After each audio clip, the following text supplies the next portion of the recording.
to our live stream section titled Before You Marry. Before You Marry. Now, it's going to be a lot of series we're going to be sharing this week. So we're going to be talking about a lot of things that you need to know before you marry. So the first thing that you need to know before you marry is, are you ready emotionally? So I want to share with you 10 signs that you are not emotionally ready for marriage before you marry. And also, I will share with you, in other words, if you flip the 10 signs the opposite direction, you will know that you're ready. That is what it is to be ready. So now, that's what I want to share with you. Should I continue? Are you guys ready for that? If you're ready, tap on the screen, share, share, share. Yes, you are listening. Do us a favor to share. Please share the live stream. Share, share, share. Do you know anybody that need to hear this? Do you know anybody that need to hear this? Share. Share to your WhatsApp group. Share to your WhatsApp story. Share to your TikTok story. Share to your contacting groups and Facebook. Everywhere. Guys, share. Thank you. Share to your Telegram group as well. Let's go. And if you have not hit the follow button yet, maybe later you will. I know you will. So I'm waiting. You are just waiting. Let me hear him out. Okay, that's good. So before you marry, before you say I do to somebody, there's something you need to pay attention to. Like I said, a lot of people assume that they are ready for marriage. They just assume that they have everything in place. So that's why I'm starting with this topic. The signs that you are not emotionally ready. Because everybody assumes that they are ready. The man assumes that he's ready because he can provide. The woman assumes that she's ready because she's a woman.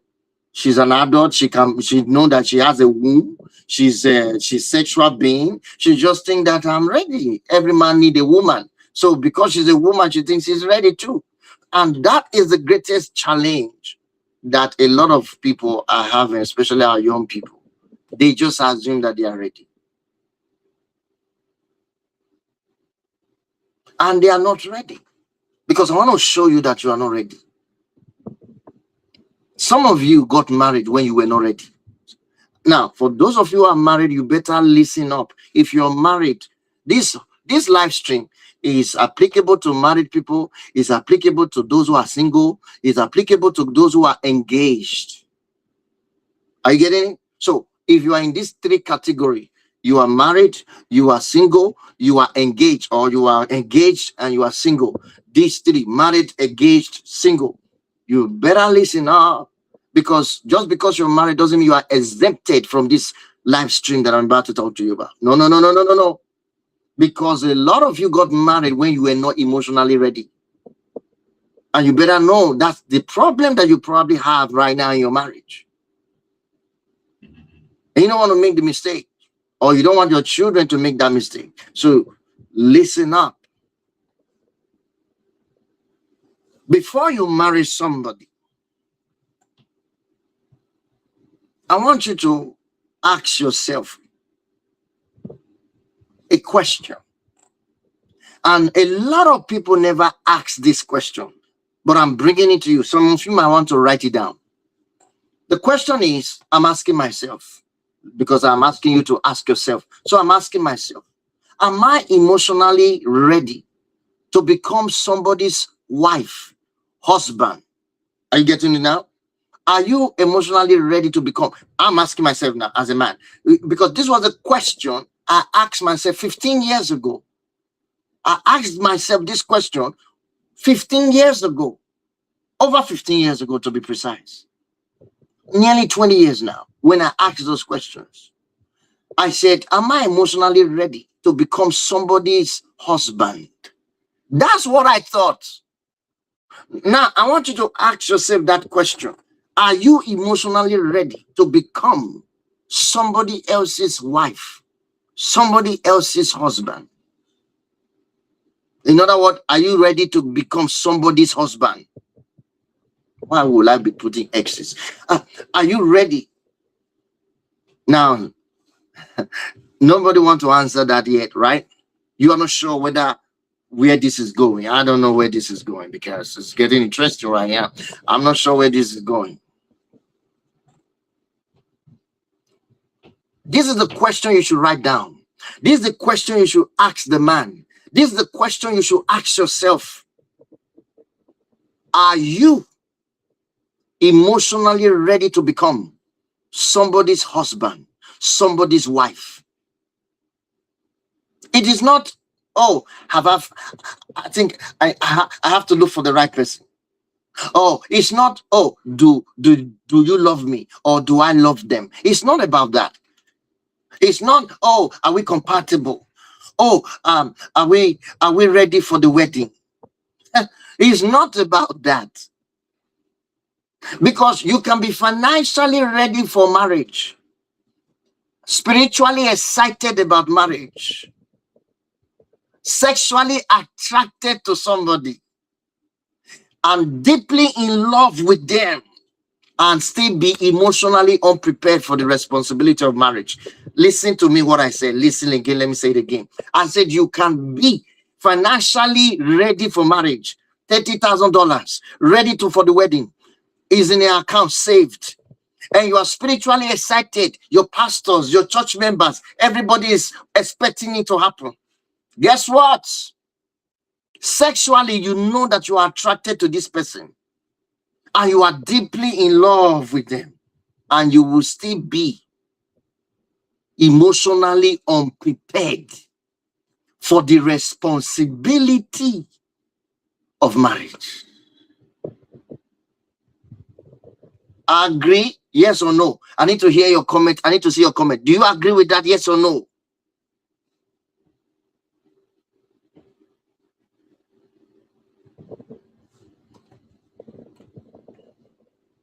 Before you come online, you need to learn to speak. You can't learn.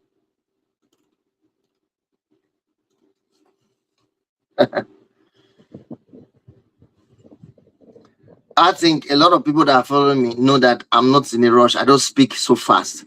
So everyone who are following me, if you're following me for the first time, if I'm too fast for you, just tell me that I'm too fast. So you don't need to be upset, okay? Just let me know, say you are too fast, to slow down a bit. Because the thing is rushing out of me. This thing I've been waiting to pour it here, just to let it come out. This is what something that I've been, nursing for over 20 years. I've been putting inside, because that is when I started this journey. I asked myself this question 20 years ago.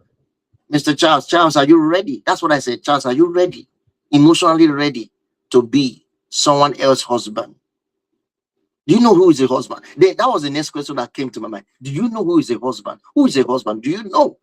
I was asking myself in my room, in my small room there, I was asking myself, do you know?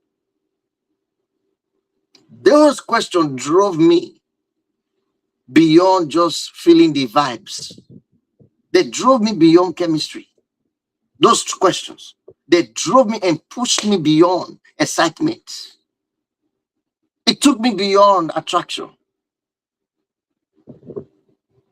It took me beyond deeply loved or deeply in love, because I was deeply in love, but it took me beyond it.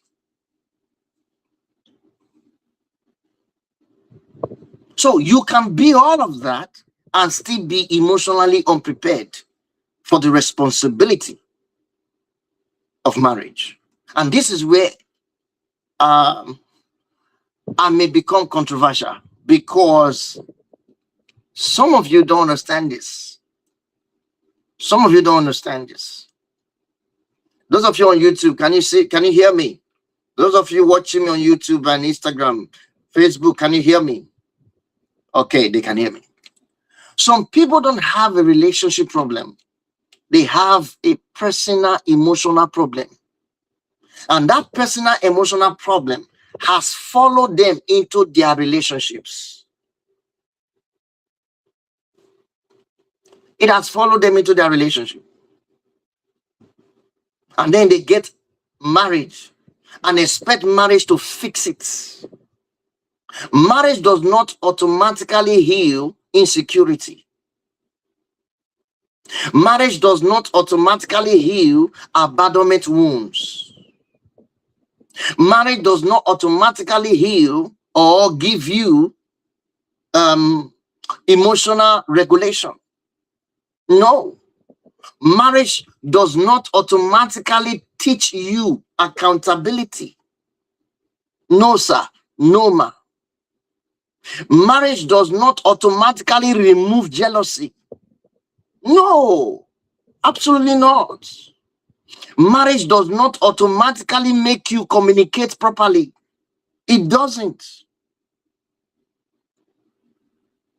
Marriage, in fact, cannot turn or does not turn a man or woman that is emotionally unavailable into an emotionally available person. It doesn't happen. Marriage does not turn a person that is emotionally withdrawn or emotionally avoidant, emotionally unavailable to become available. Marriage doesn't do it. It doesn't. Now, once you understand what I just said, once you understand these statements, it will change your life. In fact, marriage often magnifies. Somebody said in the comment section, look at it there. Marriage magnifies.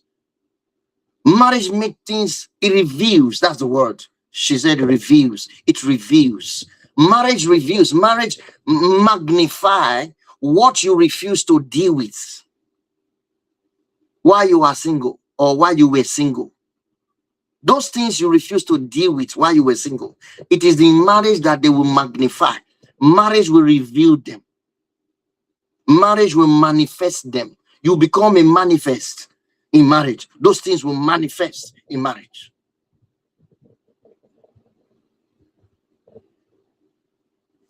That's why I tell people, singles and those who are engaged, before you choose who to marry, you need to understand who is doing the choosing. Before you choose who to marry, you need to understand who is doing the choosing. Who is doing the choosing? Who is doing the choosing? Is it, you want to know who? Who?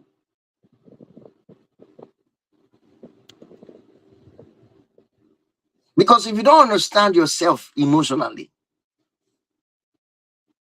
your wounds, your emotional injuries will become the one choosing for you.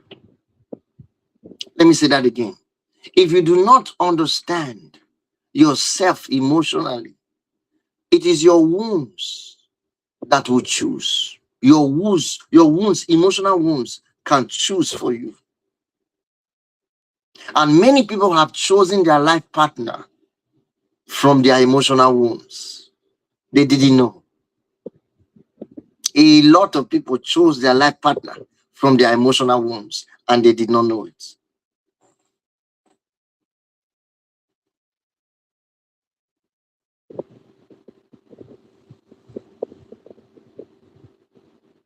Your loneliness before marriage can choose who you marry.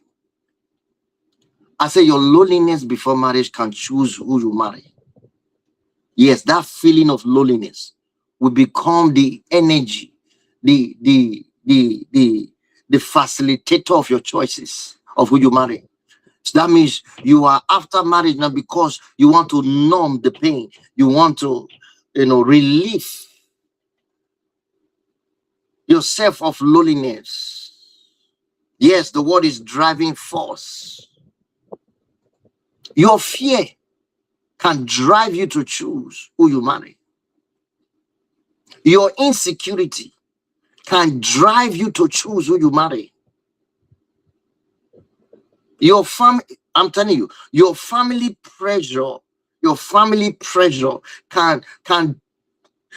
cause you to choose who you marry. That's it.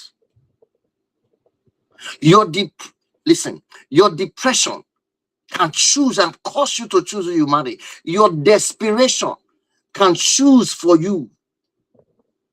And this is what a lot of people don't know. That's why you see some people immediately after heartbreak, They are getting connected to somebody else. Immediately after separation, divorce has not even initiated. They just separated. They are connecting to someone else. They are not sure what is doing it. They think, oh, I like the person. Oh, they think, oh, maybe they love me. No, it is your pain. It is your emotional injury that is making those choices.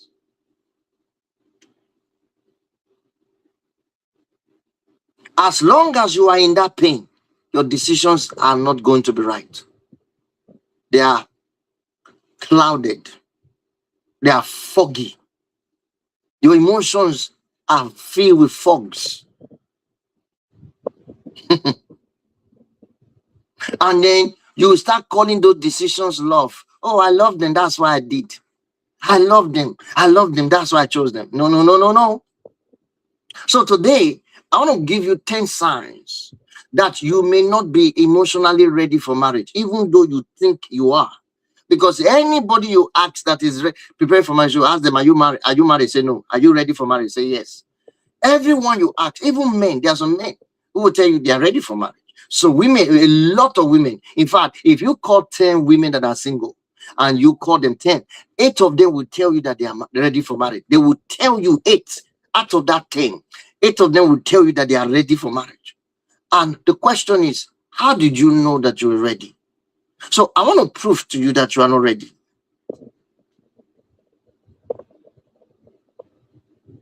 And please, do not use this teaching to diagnose the person that you are dating. No. Hello? Did you hear what I said? I'm begging you. Do not use this teaching to go and be diagnosing your partner, the person you are dating. Do you understand? So don't go and sit there and say, hey, number 1, that is him. Ah, number 3, that is him. Number 4, is definitely her. That number 4 is definitely the girl. Don't do it. No, no, no, no, no. I just want you to turn. What you need to do is to turn the mirror towards yourself, not to them. Look at yourself. That's the reason for this live stream. It is to mirror these things. See, you want to look at you first. Observe, use these things to check yourself, not them. Check yourself, not them. Please, on the comment section, I want you to write, check yourself on the comment section so that I know you got it. Check yourself. Check yourself. Check yourself. Come on. Check yourself. Come on now, guys. Check yourself. Check yourself. Good. Check yourself. Thank you. Thank you. Thank you. This is the idea. Check yourself, please. Don't take it to someone else and be checking everything. You is him. This one is him. No. Check yourself. All right. Okay. Now, having established that fact, now why did I ask you to do that? I asked you to do that because you are responsible. You see, responsible people become responsible first to themselves. You see, the purpose of emotional maturity is not simply becoming good at identifying everybody's problem, everybody's dysfunction. A lot of people some people are very good. They can identify what other people are going through, but they can't identify their own problem. Have you seen them before? Haven't you seen people who are solving marriage problems, but their home is shattered? There is no organization. No, the marriage is not organized. No peace, no love, nothing. Do you understand? They are solving other people's problem, but they themselves can't solve their own. So this is the reason. The reason is emotional maturity is missing. So you have to develop enough self-awareness. That's what is missing. Many of them don't have self-awareness. They don't know how to utilize the self-awareness skill to recognize their own, so they can recognize other people, but they can't recognize themselves. So the self-awareness is the key that is missing. That's the skill. So today I want to help you to utilize self-awareness as an ability. I wrote it in my book. It has a whole chapter on my book called Emotional Intelligence for everyday relationship. So if you have not read this book, it's a must read. Okay. Now, sign number one. Sign number one. 10 signs that you are not emotionally ready for marriage. Number one, you do not really know yourself emotionally. You do not really know yourself emotionally. That's the first sign. You do not know yourself emotionally. Write it down. Write it down. You need to know yourself emotionally. You do not really know yourself emotionally. You know your favorite food. You know what career you want. You know I want this career. I want to achieve this. I want to. You know that. You know what type of person you are attracted to. I'm attracted to tall, riches. I'm attracted. I like figures. You know, he's describing it. I like figures. You know, I like it. I like it good. Yeah, you know what type of person you're attracted to. You know the wedding you want. My wedding, the way my wedding will be. Let me describe it for you. My wedding is going to be the talk of the town. No, hold on. I'm not done yet. My wedding, you know, but you don't know yourself emotionally. You do not. If I ask you now, describe yourself emotionally, you will be shocked that nothing will come out. You won't be able to write one line that would describe yourself emotionally. Do you know what triggers you? You want to marry. Do you know what triggers you? Do you know what makes you emotionally withdrawn? Why do you withdraw? Do you know why? Do you know? A lot of people don't understand. They are married. Immediately they get married, they begin to withdraw from their partner. Before they married, they were close. They were acting as though they were attracted to each other. Chigum, super glue. Immediately they get married and the woman is in the house. All of them start withdrawing from each other. Do you know why that happened to you? Do you know why that happened to you? You need to find out. Do you know why criticism affects you the way it does? I'm asking you, do you know why criticism affects you the way it does?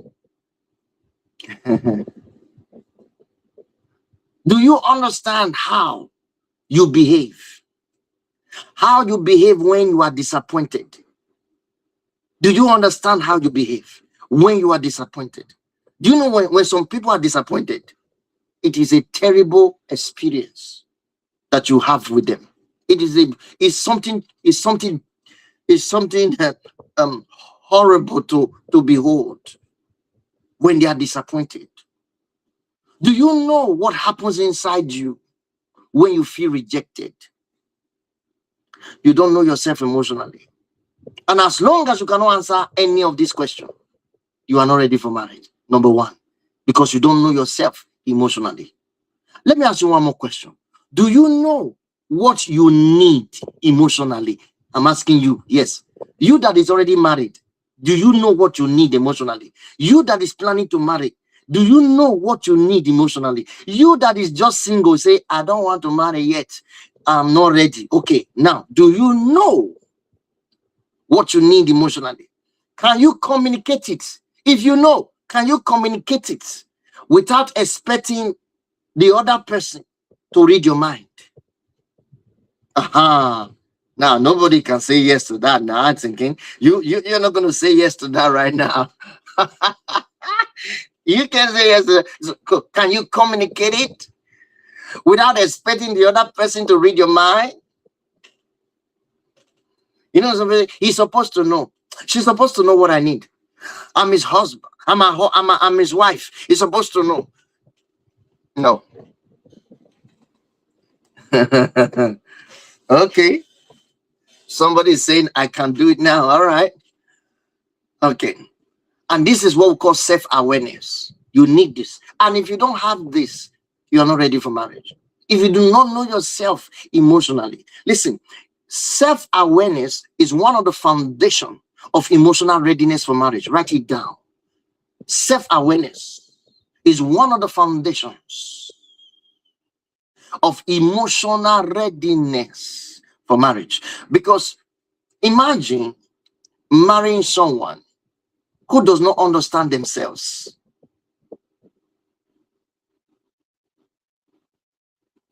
They are angry, they don't know why they are angry.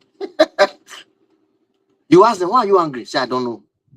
Why are you angry? I say, I don't know. I'm just angry. I don't just like it, I'm just angry. So why are you angry? I don't know. Okay, they are withdrawing from you. You ask them, why are you withdrawing? They can't explain.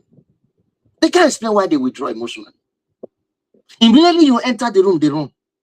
Immediately you enter their space, they disappear. So you wonder, why are you withdrawing from me? Is there anything wrong?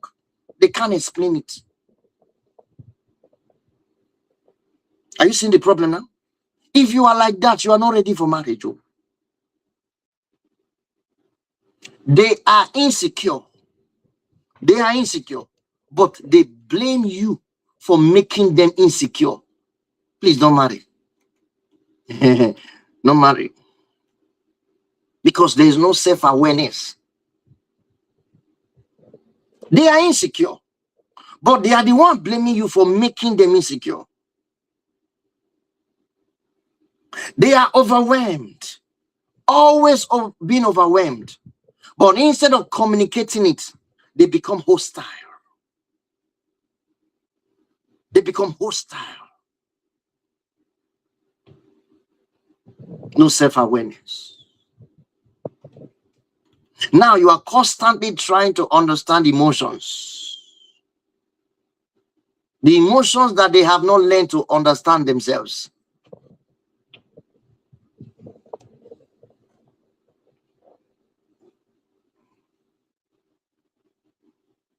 You have not understand yourself. You are trying to understand emotions. It becomes exhausting. How can you understand somebody else's emotion when you don't even understand your own? What is emotional intelligence? What is that? It is the ability to understand your triggers, your emotions, manage them to prevent harm to yourself and harm to those around you. And also the ability to understand the emotions of others and recognize it. That is emotional intelligence. There are many people today, they are married, but their partner's emotions, they don't know it. They don't pay attention to their partner's emotions.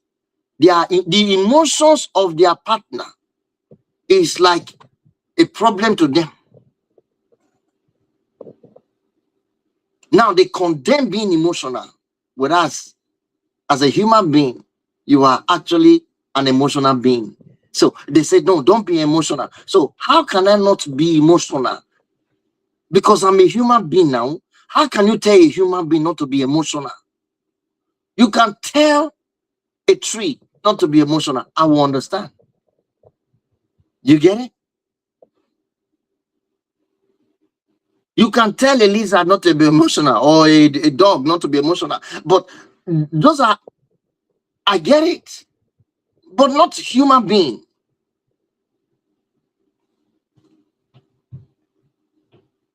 Human beings are created as emotional beings. So when you try to understand other people's emotion without understanding your own, that becomes exhausting. Some of you need to ask yourself, do I actually understand myself well enough? Do you understand yourself well enough to share yourself with somebody else?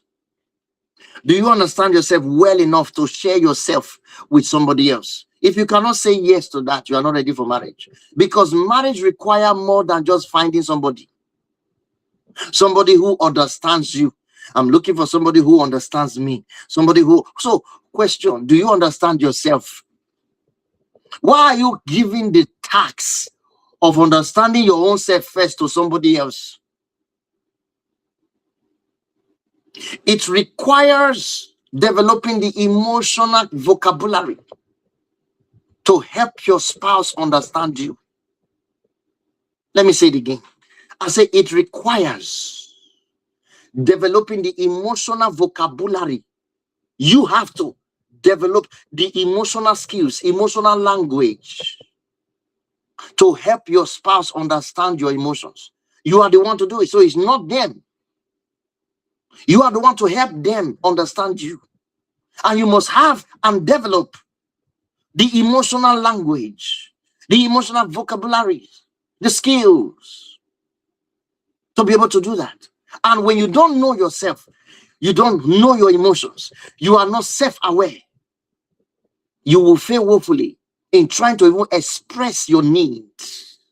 You have a need, you have emotional need, you have concerns, but to bring it out, it will be very difficult. Even the way you will express them, you will be damaging everything around you.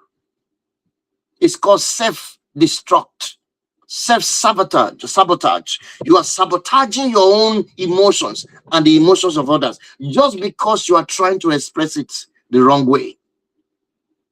You are expressing it but the wrong way. You haven't developed the emotional vocabulary to help you communicate it. So we have couples today who are married, but they lack emotional vocabulary to help their spouses understand who they are. And they blame their spouses for not understanding who they are. He doesn't understand me. She doesn't understand me. But did you help them do it? Did you help them? Did you help them? Did you help them communicate it? Did you communicate the emotional skills or vocabulary? Did you develop it first to be able to communicate? No, you didn't. So you expect them to become the experts of reading your emotions and understanding it because you send them to the university to study before you marry them. It's very interesting how people just do things. It's very interesting. You are supposed to know what I need. You are supposed to understand me. You are supposed to understand me. I don't even understand you. You don't understand me. You don't understand me. So it becomes a quarrel between you and your partner. Whereas what is missing is called self-awareness. You do not know yourself enough emotionally. That's the first problem. So if you are like this, don't marry. Or you are not ready for marriage. Don't marry yet. Do not marry yet because you are not ready. Let me say this. If you repeatedly find yourself saying, oh, I don't know why I react like that too. I don't just know why. I'm so sorry. I always react like that, but I don't know why. I'm so sorry. And then again, another time it happens. I don't know why it happens. I don't know why this thing always happens. I don't know why it always happens. I'm so sorry. Oh, I'm so sorry. I don't know why I react like this. My mother has been telling me, my father has been telling me that I always react like, I don't know why. I'm so sorry. If you are talking like that, there's another one that is very common. Oh, I don't understand why relationship affect me this way. I don't know why my relationship is just like that. I don't know why relationship affect me this way. I get it. That is information. So you may need more than actually moving to another relationship. Because if you move to another relationship, you're going to have the same problem. So you need more than that. An emotional diagnosis is the first step.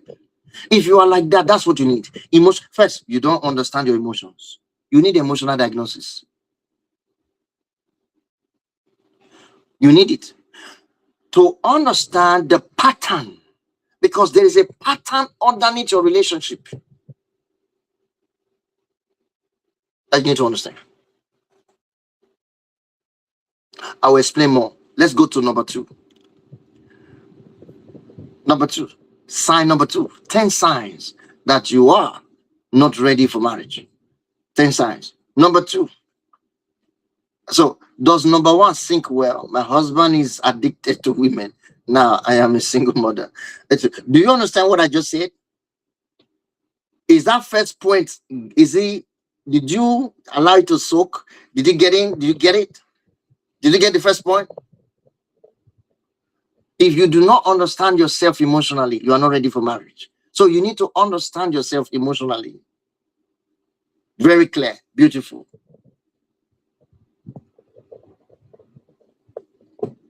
Let's go to point number two.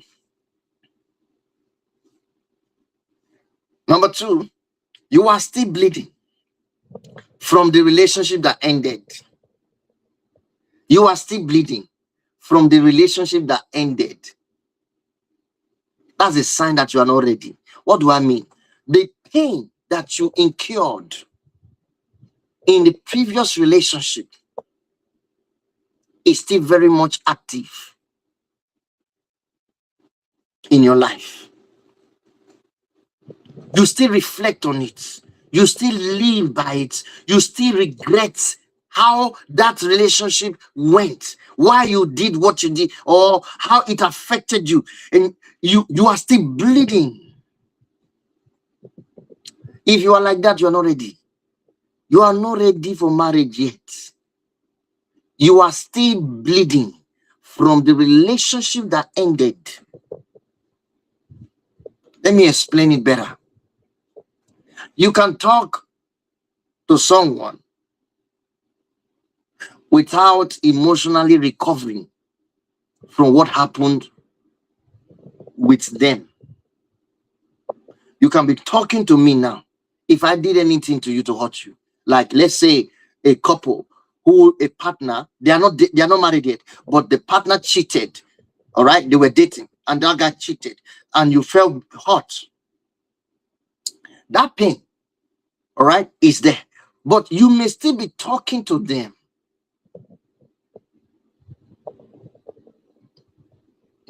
You may still be relating with them. You can delete their pictures. You can block their numbers. You can you can return their belongings. Take your shoe, take your clothes, take your bag, and take your money. Return their belongings. You can even move to another city. You can even start dating somebody else and still be emotionally connected to the injury that was not healed, the injury that was caused, the emotional injury that was caused by that particular relationship.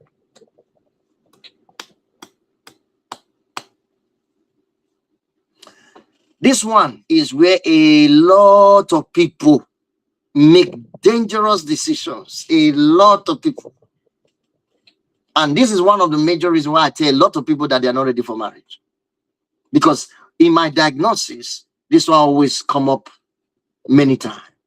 Many times. If I should do 10 diagnoses today, all right, 9 of them will have this. 9. If I do 10 diagnoses of single people today, 9 of them will have this particular statement.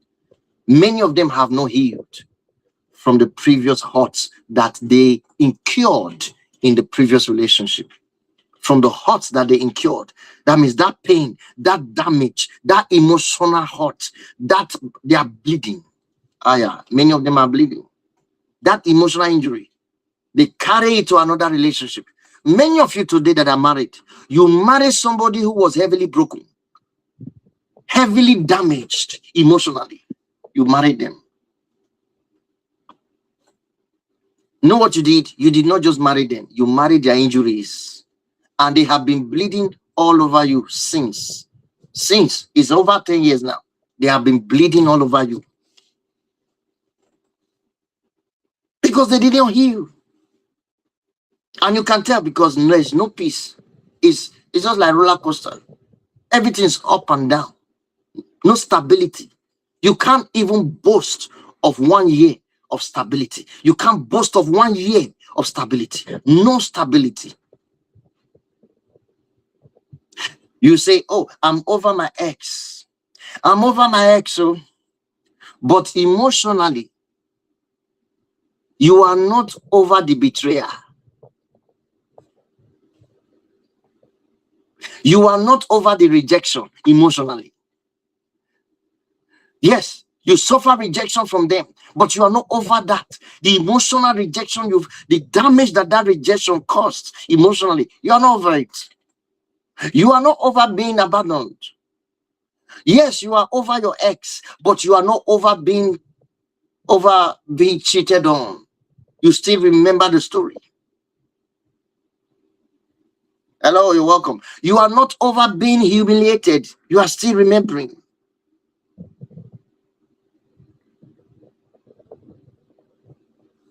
You see now? You're bleeding, still bleeding of the wound that you incurred from the previous relationship that just ended. You are still bleeding.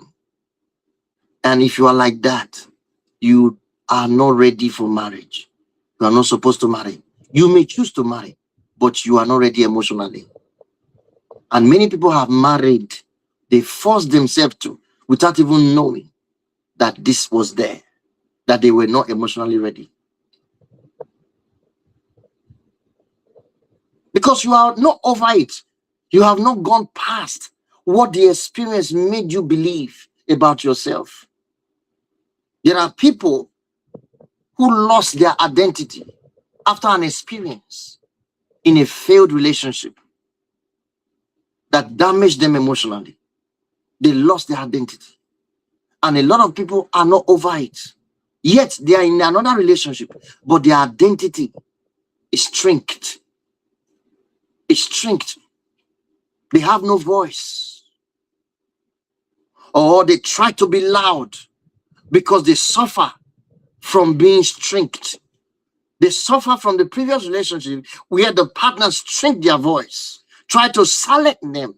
Now they come out from that, they did not hear from that. They come to this new relationship, they want to be heard. They are on top of their voice. Every little thing, one statement will lead to 10 other statements.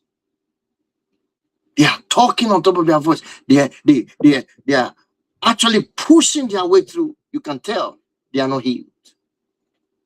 It is the fear of going back to that place that is driving them now in the new relationship. Guess what is going on? They are bleeding. They are bleeding over their partner. I'm talking about 10 signs that you are not married, ready for marriage, that you are not ready for marriage. And this is the second one. And what is it? You are still bleeding from the relationship that wounded you. You are still bleeding. That relationship, it just ended, but you are still bleeding. You are not ready for marriage yet. You're not ready. You're not ready. And as long as you are not over those experiences, the new person, now this innocent person, innocent woman, innocent man, has to pay an emotional debt that they never created. I'm telling you, it's all over the place. There are a lot of people today who are paying emotional debt that they never created for their partner. They are paying their partner's emotional debt that they never created. What do I mean by that? Your new partner is 5 minutes late, and your nervous system remembers somebody who disappeared, somebody who ghosted. And guess what? Your new partner wants some space. Suddenly, you believe that you are being abandoned. It triggers. And he's not abandoning you. He just needs some space. Or he was just 5 minutes late. All of a sudden, it's like a recall. You are not acting on that. And the person is wondering, what is the matter? Are you okay? No, I'm fine. Why are you asking me if I'm okay? I'm fine. Now, this reaction is not coming from this current event. This reaction is coming from the accumulated pain that you brought into this relationship that you have no healed from. And that is called bleeding. You are bleeding over the person.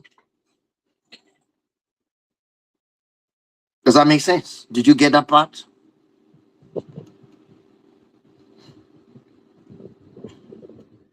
Your partner disagrees with you.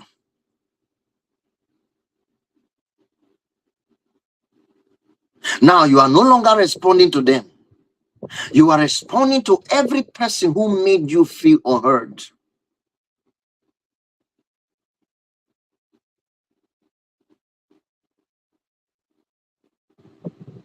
You know, do you know that there's a big difference between time passing, when you say time passing, and healing is not the same thing. Time passing is not always the same thing as healing. Many people are time passing with their wounds. They say they are healing, but they are not healing. It's just time passing. They're just waiting for the tick, tick, tick, tick. Do you understand? They're just waiting for that tick to just go on every day, time passing. And you thought they are healing, they are not healing. There's a big difference. Sometimes you don't heal. You simply survive.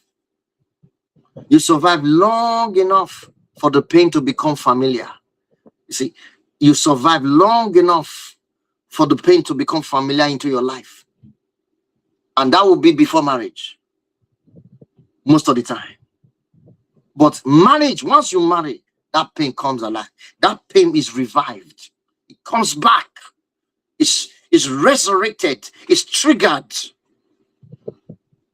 And you wonder why. Marriage was not meant to heal it. Marriage was meant to reveal it. And that's what you got.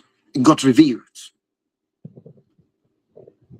So before marriage, I want you to ask yourself, what unresolved experiences am I expecting my future spouse to compensate for? What are these unresolved experiences that I'm carrying? What are these unresolved pain, unresolved emotional injuries that I'm trying to bring into this relationship? What are these? That's a serious question. It's a serious question, because your spouse can support your healing, but this your spouse should not be sentenced to spend the marriage with you by trying to heal your wounds that he did not cause, that she did not cause, that she did not create. No. It's unhealthy. It's unhealthy. And that's why you see a lot of them are frustrated. A lot of them are frustrated. There are father wounds that has not been healed. I wrote a book on this. How many of you bought the book? You saw the book. How many of you have read the book? I sent you an email concerning the book to get your 20% discount from the book. You got it? The father wounds that you never heal.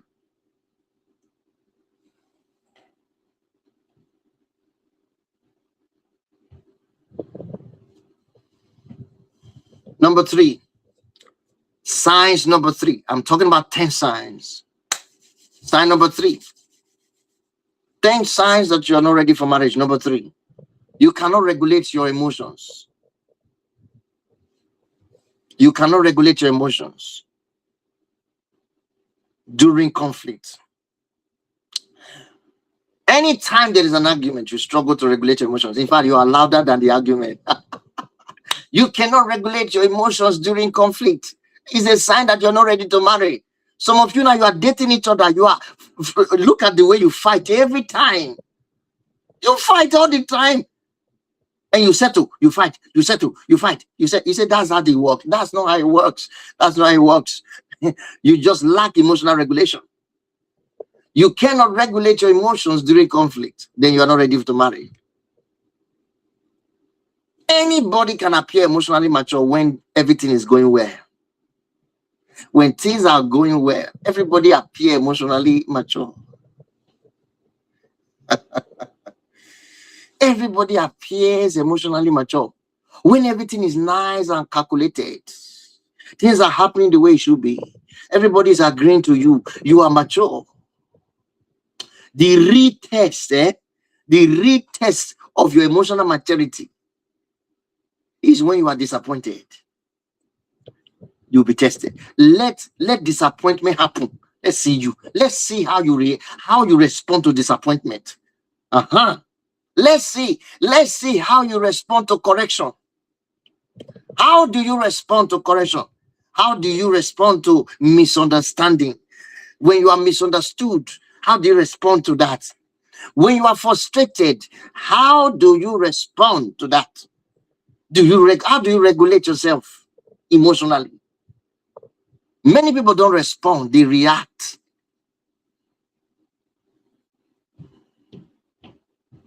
They react. When they are rejected, they react.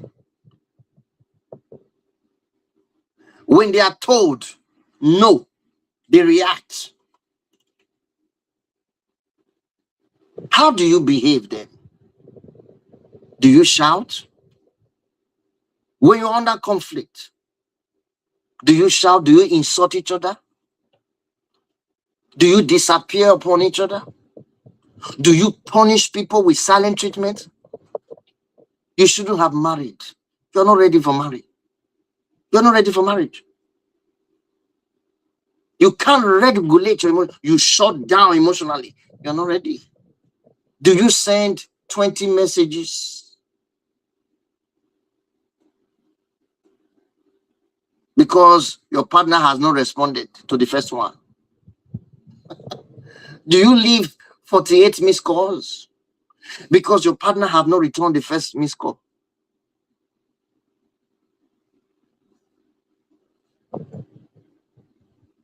Do you threaten to end the relationship every time you feel overwhelmed? You are not ready to marry. That means you are not able to regulate your emotions during conflict. That means you are not ready.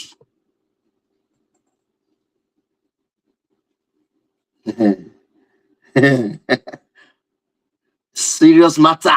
You see, if you consider all these things I'm telling you, a lot of people shouldn't have married at all. People that are married today, 80% of them shouldn't have married at all. I'm telling you. Because there's no system that examined this. No system. No system that examined this at all.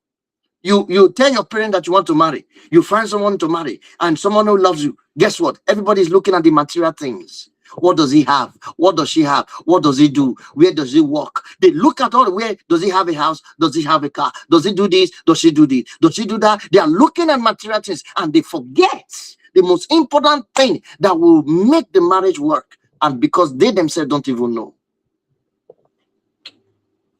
They themselves don't even know.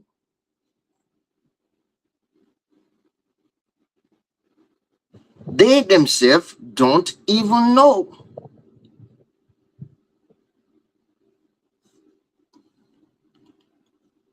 When you go through under pressure, when you are going through conflict, do you become sarcastic? I'm asking you. Yes, you. Then you are not ready for marriage. You're not. You thought you were.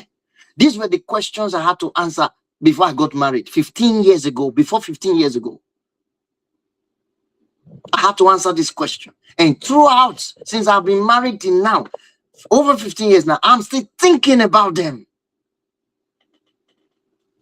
How emotionally ready are you?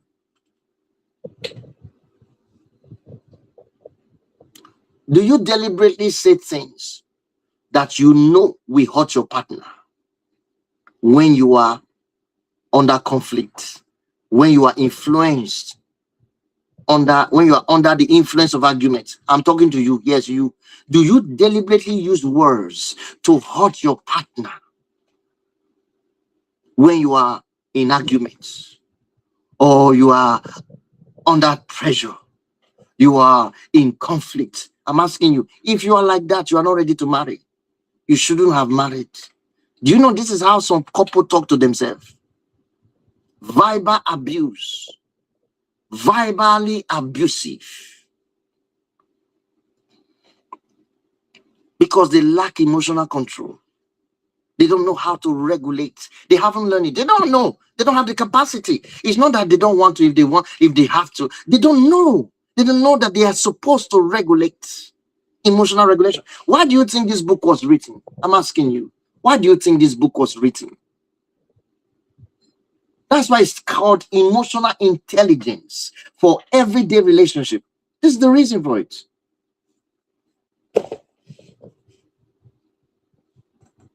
And I've written many other books. You cannot, this is your daily life, it's your daily experience, it's every day, whether you are 67, 80, it doesn't matter. From the age you are now till you get older, you will need emotional regulation on a daily basis. You will need emotional regulation on a daily basis. So if you cannot regulate your emotion, you allow your feelings to dictate, you allow your pain to dictate, you allow your disappointment to dictate, you allow the rejection to dictate, you allow your frustration to dictate, you allow the correcting you to dictate, you allow everything else that you feel that someone offended you with to dictate the way you react and respond, then you're not ready. You must be able to regulate emotions, regulate, regulate, regulate, regulate. And if you can't do that, you need to do that now. Start learning it. You need reset. It's called emotional reset. Okay. First, you book emotional diagnosis for that will put you in that place of where you can be able to reset yourself.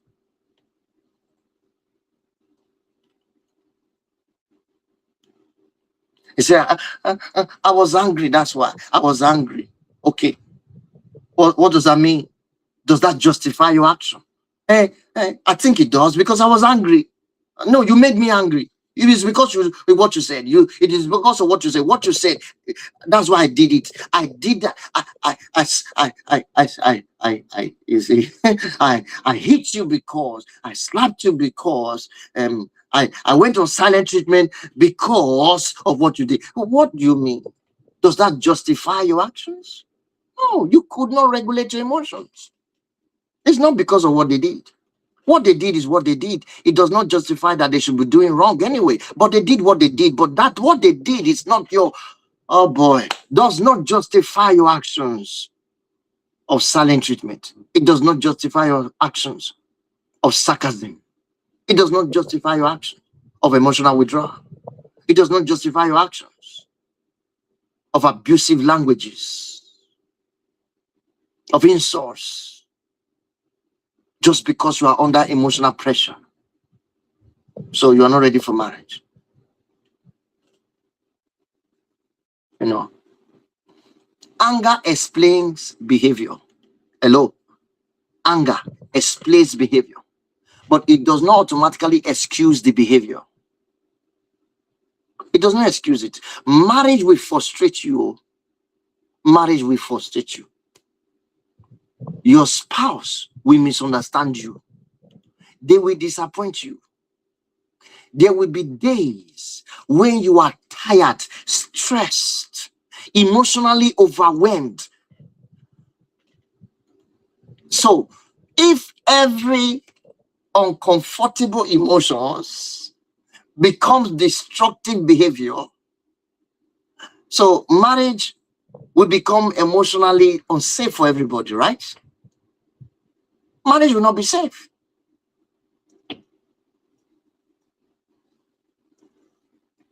Because marriage will overwhelm you. That's why you need emotional intelligence before you marry. You hear me again. Maybe you didn't hear what I said. I say marriage will frustrate you.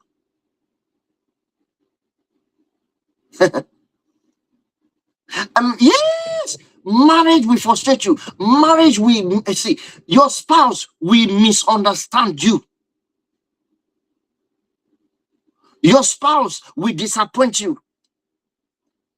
I said there will be days where you are tired. There will be days where you are just emotionally overwhelmed. There will be days. What you need is emotional regulation to be able to handle those days. Emotional regulations. That's all you need. If you don't have it, that skill is a skill, is an ability, is a capacity. It's called emotional capacity. You need to have it if you're going to marry and have a healthy marriage. I'm talking, listen, there are people today who are financially stalwarts, financially loaded. They are successful, but they lack this very thing. This very thing I'm telling you, they are struggling with it. They don't know how to regulate emotions. Seriously, they don't. They lack the capacity because they were never taught. They were never raised to understand emotions. In fact, they were raised to fight emotions. They were raised to reject emotions. They were trained to suppress emotions. That's why. So while you are pursuing resources, pursuing potentials, pursuing health, pursuing wealth, you should also understand that the person that you are chasing after is emotionally ready to accommodate you in their lives. And that's why we have so many marriages that are emotionally unsafe right now because of lack of emotional regulation. Emotional regulation does not mean you do not get angry. That's not what it means. Emotional regulation means your emotions do not receive unlimited permission to control your behavior. Do you understand what I just said? It means that your emotion is denied to receive permission to control your behavior. In other words, emotional regulation means that I do not allow what I feel to make the decision for me. So therefore, I will not react or respond from where I am feeling the pain from. I'm not going to let my feelings make the judgments. That is a special, it's called self-control. In your Bible, it's called self-control. Go and study it. That's called self-control in your Bible. It's an ability that you must have that you bring to marriage.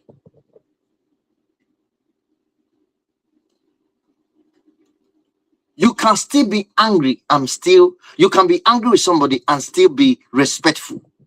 Can you do that? It's a skill. You can be disappointed and still communicate well, communicate respectfully, communicate healthily. A lot of people are disappointed, they go on silent treatments. A lot of people are angry, they become disrespectful. What do you think is the difference? Here is one person. Whenever they get angry, they are disrespectful. And the other person, whenever they get angry, this person get angry. He speaks with respect. He still humble himself and addresses things respectfully. Values are considered. What do you think is different between them? Emotional regulation, emotional maturity. You can be disappointed on someone and still communicate well, and still talk to them, and still have things to do with them, not on silent treatments. You see the difference? You can disagree with somebody without destroying the emotional safety around that relationship. That is readiness. If you cannot do that constantly, if you cannot do that consistently, do not assume that a wedding ring will suddenly teach you. Do not assume that the marriage that you're going to enter will suddenly teach you. You are making a big mistake. Many people have done so. They have made the greatest mistake that they shouldn't have made. They did it. They thought if they marry, everything will be all right. If they marry, this whole thing will stop.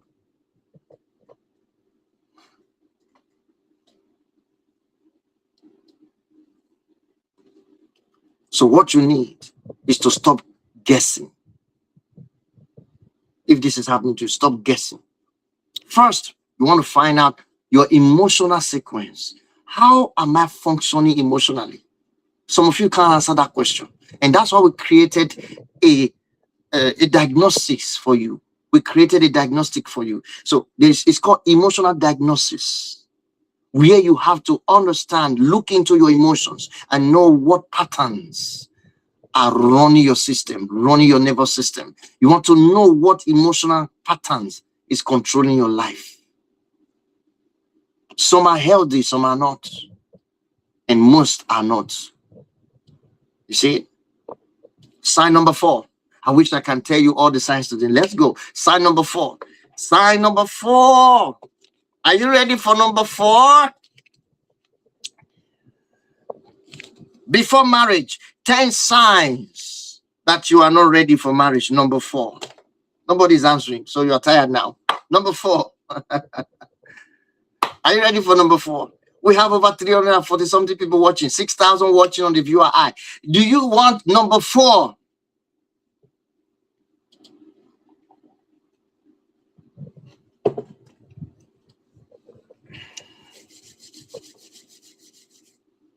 Thank you. Now I'm getting the vibes. I need that. I need that because all right. Let's go. Now listen to this. Number 4. Accountability always feel like an attack. Then you are not ready for marriage. If accountability always feel like an attack to you, you are not married. You're not ready for marriage because this one had destroyed relationship very quietly. It had destroyed a lot of relationships before you even end in marriage. Some people want marriage, but they cannot tolerate being confronted. I say some people want marriage, but they cannot tolerate being confronted. Every correction becomes disrespect. Someone is trying to correct you because he knows that you are human. You could be wrong. You could be missing the point. And they want to try and correct you so you can do it right. You see it as disrespect. You are not supposed to marry. You are not ready. No, you're not. If every concern that they raise becomes criticism to you, you feel like you are being criticized, then you are not ready. If every disagreement becomes an attack, then you are not ready. Because your partner says, what you did, what you said yesterday, it hurts me. It pains me. Now, instead of you to listen and then reflect, no, you didn't. Guess what you did? What about you? What did I do? What did I do? Now, I'm just trying to explain what you said. What did I say now? And what did I say? What is it? What did I do? Then I said, but let me try and explain to you. Okay, say it. Okay. Then the person has said what you did. Say, okay, what about you? What about the one you did yesterday? That is called deflection, not reflection. It's called deflection. Or if you don't respond like that, you say, well, I think you are too sensitive. That is nothing. I don't know why you are too sensitive. That is dismissal, not acknowledgement. Or you say, oh, that's just who I am. It's just the way I am. You should be used to me by that time. By now, you should be used to it by that. By now, you know who I am. That's who I am. That's just who I am. Oh, no. That is resistance.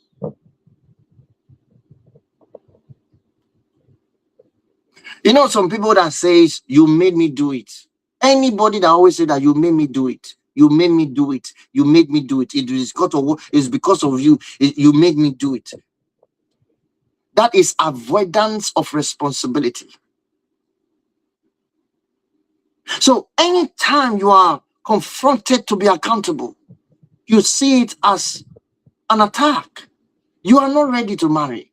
If you are like that, please do not say yes, I do. You will destroy your marriage. You will destroy your own marriage. You will ruin everything.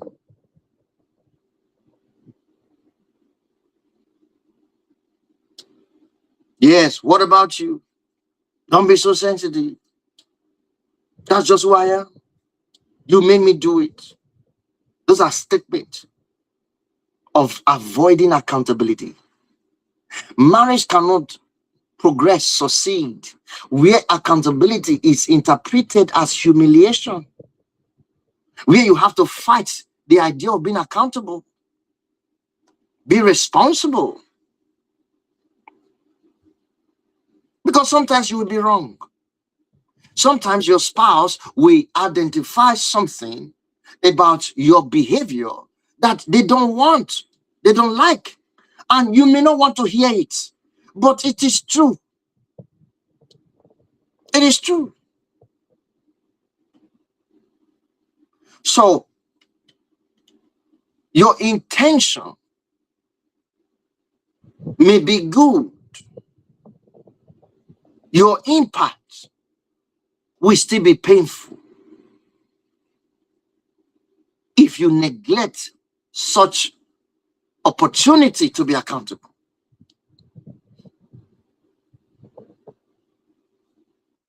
So this is one of the biggest problems in many marriages. Question: what is accountability? Let's examine the word. What does accountability? What does it mean to be accountable? Accountability means that I am willing to examine my contribution to what is happening between us. That's it. And I'm willing to examine my contribution to what is happening to us. And I'm willing to accept whatever I contributed to it. That is accountability. It's as simple as that. But many people don't want to do that. So they put all the blame on one person and say, you are the one. It is because of you. You made me do it. You went to cheat. And then you say it's your partner that made you to do it. Where is the accountability? Where is it? You are emotionally cheating using your phone, but you are blaming it on your partner because you think they are not. So where is the accountability?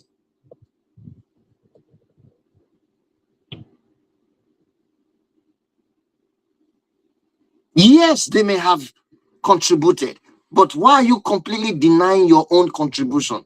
Can't you just be honest enough to examine your own contribution to whatever is happening to you and your partner? That's accountability. If you can do that, then you are accountable. But if you cannot do that, it means you are not ready to marry. If you cannot do what I just said before marriage, every conflict after marriage will become a court ward or a courtroom. You will have 2 lawyers in the house, 2 defenders. Nobody's responsible. Nobody's repairing. That's just 2 people. 2 of you are lawyers. 2 of you are defenders. That's it. No one will be responsible. No one will be able to repair. And you will have constant courtyard or courtroom in your house. Courtroom. Argument, defensiveness. Today one is defending. The other one is the lawyer arguing. The other one is, it's up and down. That's what happens. You have to learn to be accountable. And if your partner that you're with runs away from being accountable and they put all the blames on you, don't marry. Don't marry. It will be worse in marriage. It will be worse in marriage. Do you agree with what I just said? Yes or no? I need to see. Do you understand that? Yes or no? Because I want you to get it. Get it.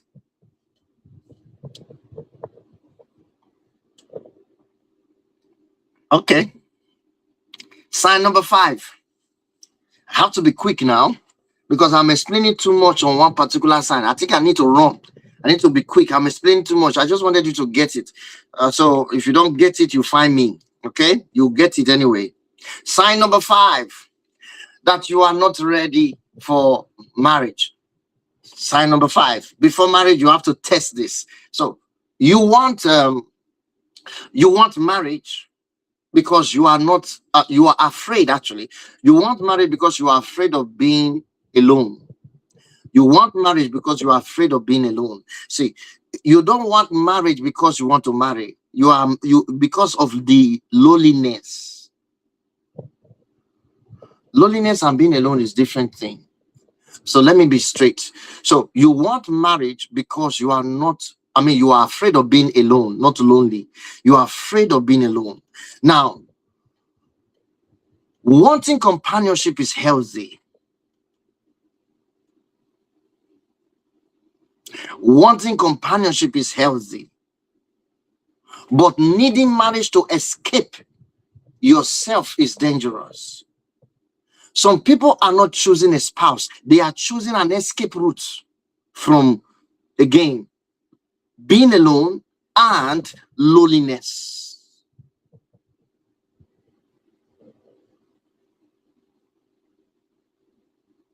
because the word is used interchangeably, but I know it is not the same. To be alone means you are the only type of person or the only thing that is doing, living, and being there. In other words, singleness is alone.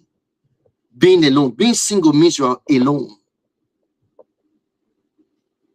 But being lonely is different from being alone.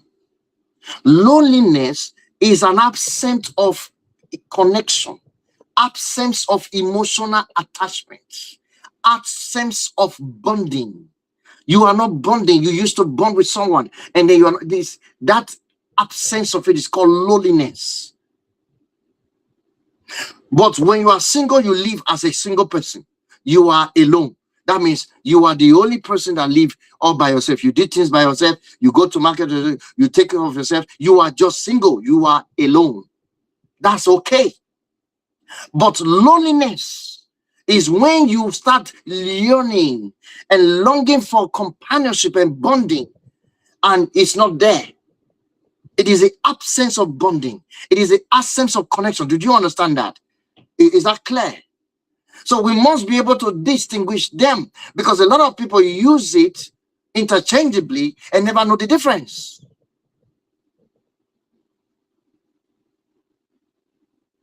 Yes, you could be wanting marriage because you are alone, understandably, but it becomes worse and dangerous when it combines alone and loneliness. When you are alone and then you are lonely.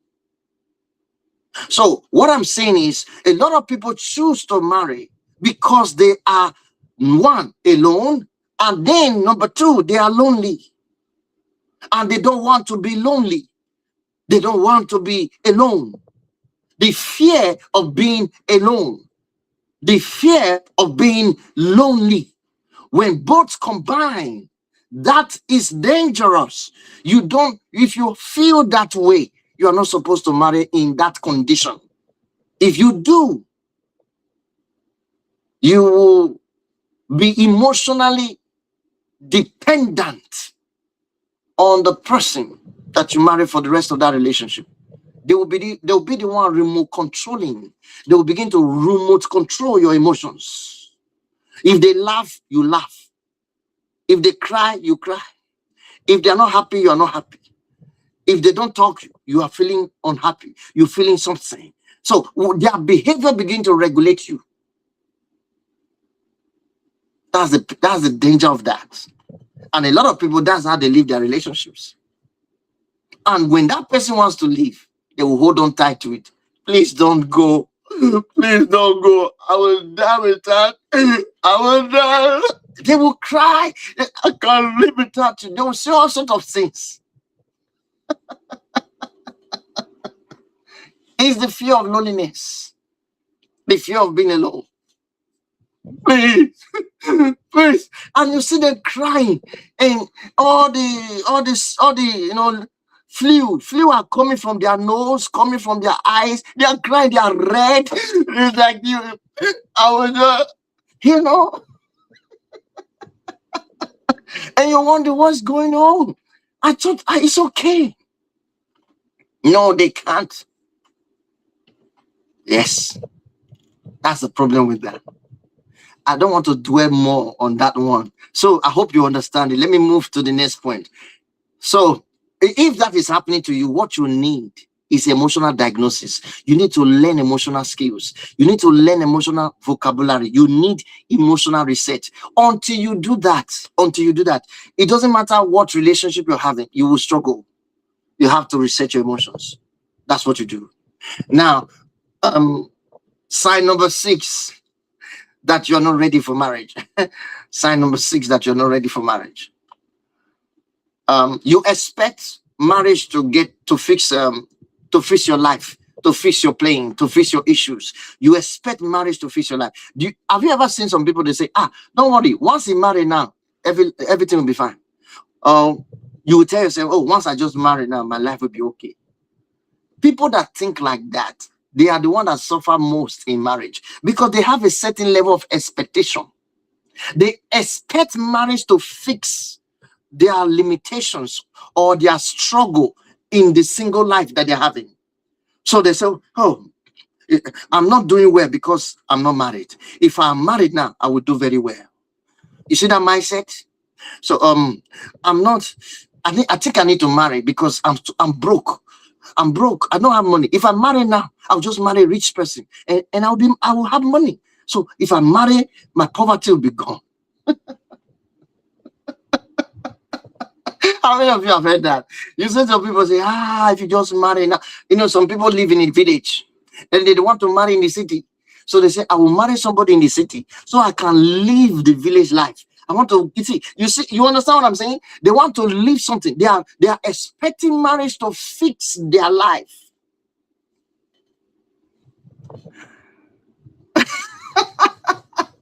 They're expecting marriage to fix their life. Somebody's asking, Mama, go to family aspect. Okay, let me put it up. Family aspect. Okay, this is the website you need to go if you're looking for my books. That's the website. So screenshot it. You'll get all my books there. You wonder what is going on. They just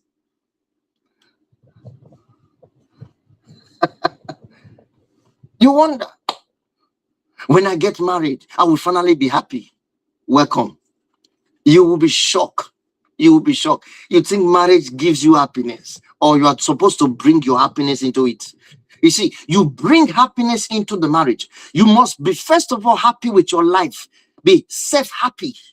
You see, you must learn what we call self-happiness. You must develop that capacity to generate. You understand? You must, hey, you don't know these things. If you don't know, you don't know.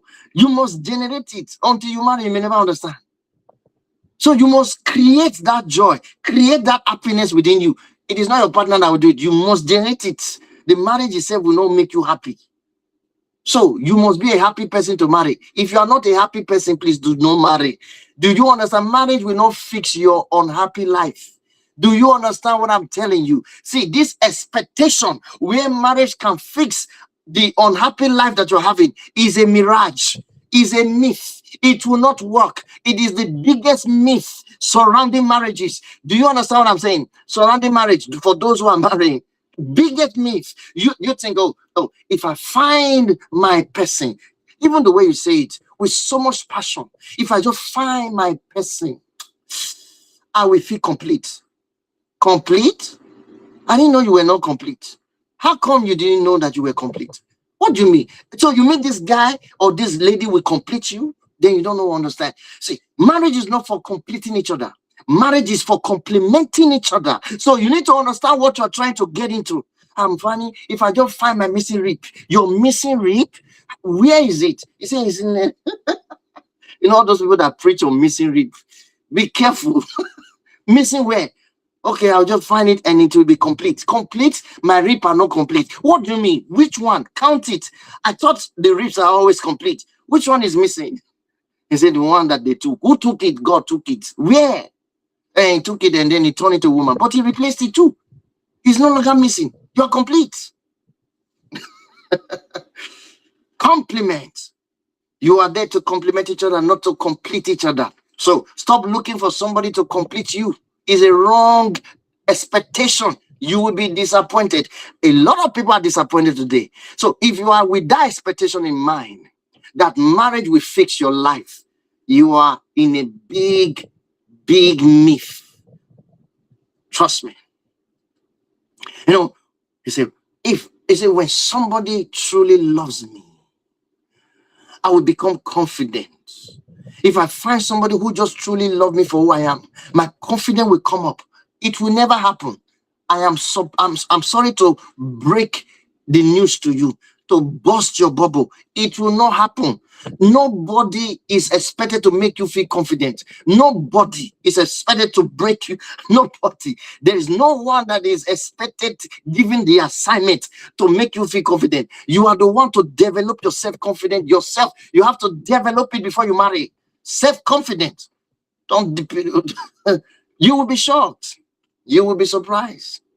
Oh, when I have a husband, I will feel secure. When you have a husband, you will feel secure.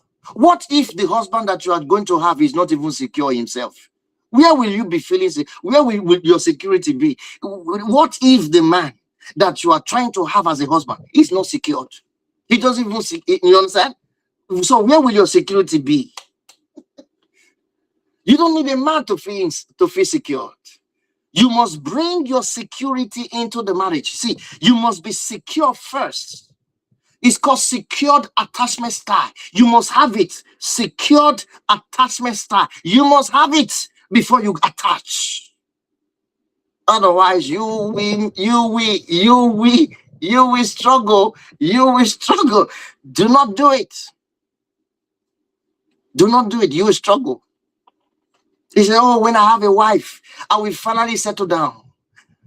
I'm not settling down because I'm not married. By the time I have a wife, when I'm not fully married, I will stop sleeping around. I will not be moving from woman to woman. I will just settle down. You are lying. As long as you are moving around pants and skirts right now, and you hope to marry in the next 1 year, you will move around pants and skirts after marriage. I guarantee you. I guarantee you. You will do it more. You thank you. Marriage will not fix that. No. You will do it more. You will tear, in fact, you will tear more skirts. When you are angry, you go out and tear skirts. Whenever your wife makes you angry, you go out and tear more skirts. That's what you do, because that's what you used to before you got married. So marriage will not fix it. Be careful what you expect marriage to fix.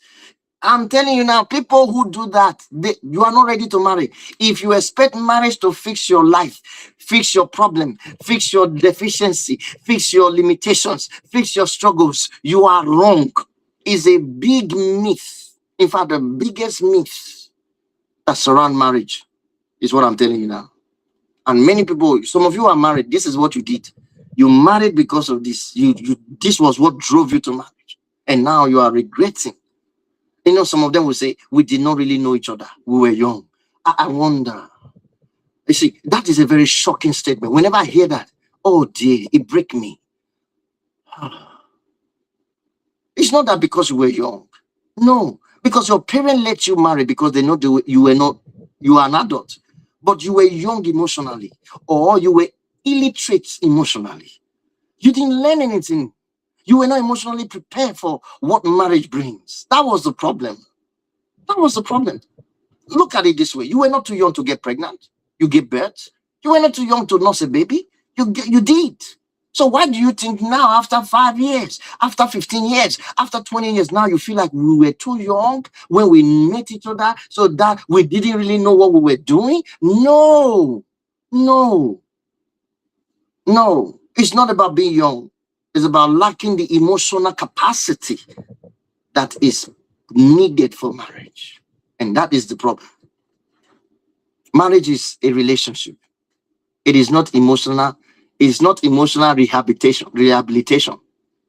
A lot of people have made their marriage emotional rehabilitation center. That's what they have done. Your spouse is not coming to rescue you from yourself. Your spouse is not coming before. Don't think like this. See, oh, I want to marry because they will rescue me from poverty. So wait. Look at those. Go and ask those now. Who got married to rich people when they were poor? Go and ask them. 90% of them regretted doing so. Yes, there is money, but they are not having it. It's not happening the way they expect. They say I needed to say that. You play the video. It's on YouTube. You understand? So if you have not identified before you marry, that means if you lost yourself before you marry, if you have not known yourself before you marry, you may become dependent on your spouse to constantly validate you. To constantly validate you. If you have no emotional stability before marriage, hear me now. If you have no emotional stability before marriage, you will expect your partner to regulate every uncomfortable emotion that you express. And that is not healthy.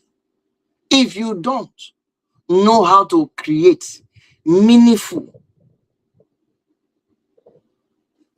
life for yourself, that means you can't create meaning in your own life. You may expect the marriage to become your entire identity. Some people today, it is the marriage that describe them. Their marriage is their identity. Once the marriage is gone or the marriage is not working, they fall apart. They just rip apart. They are no longer themselves. Now your relationship becomes suffocating.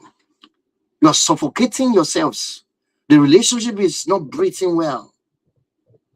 Healthy marriage involves interdependence.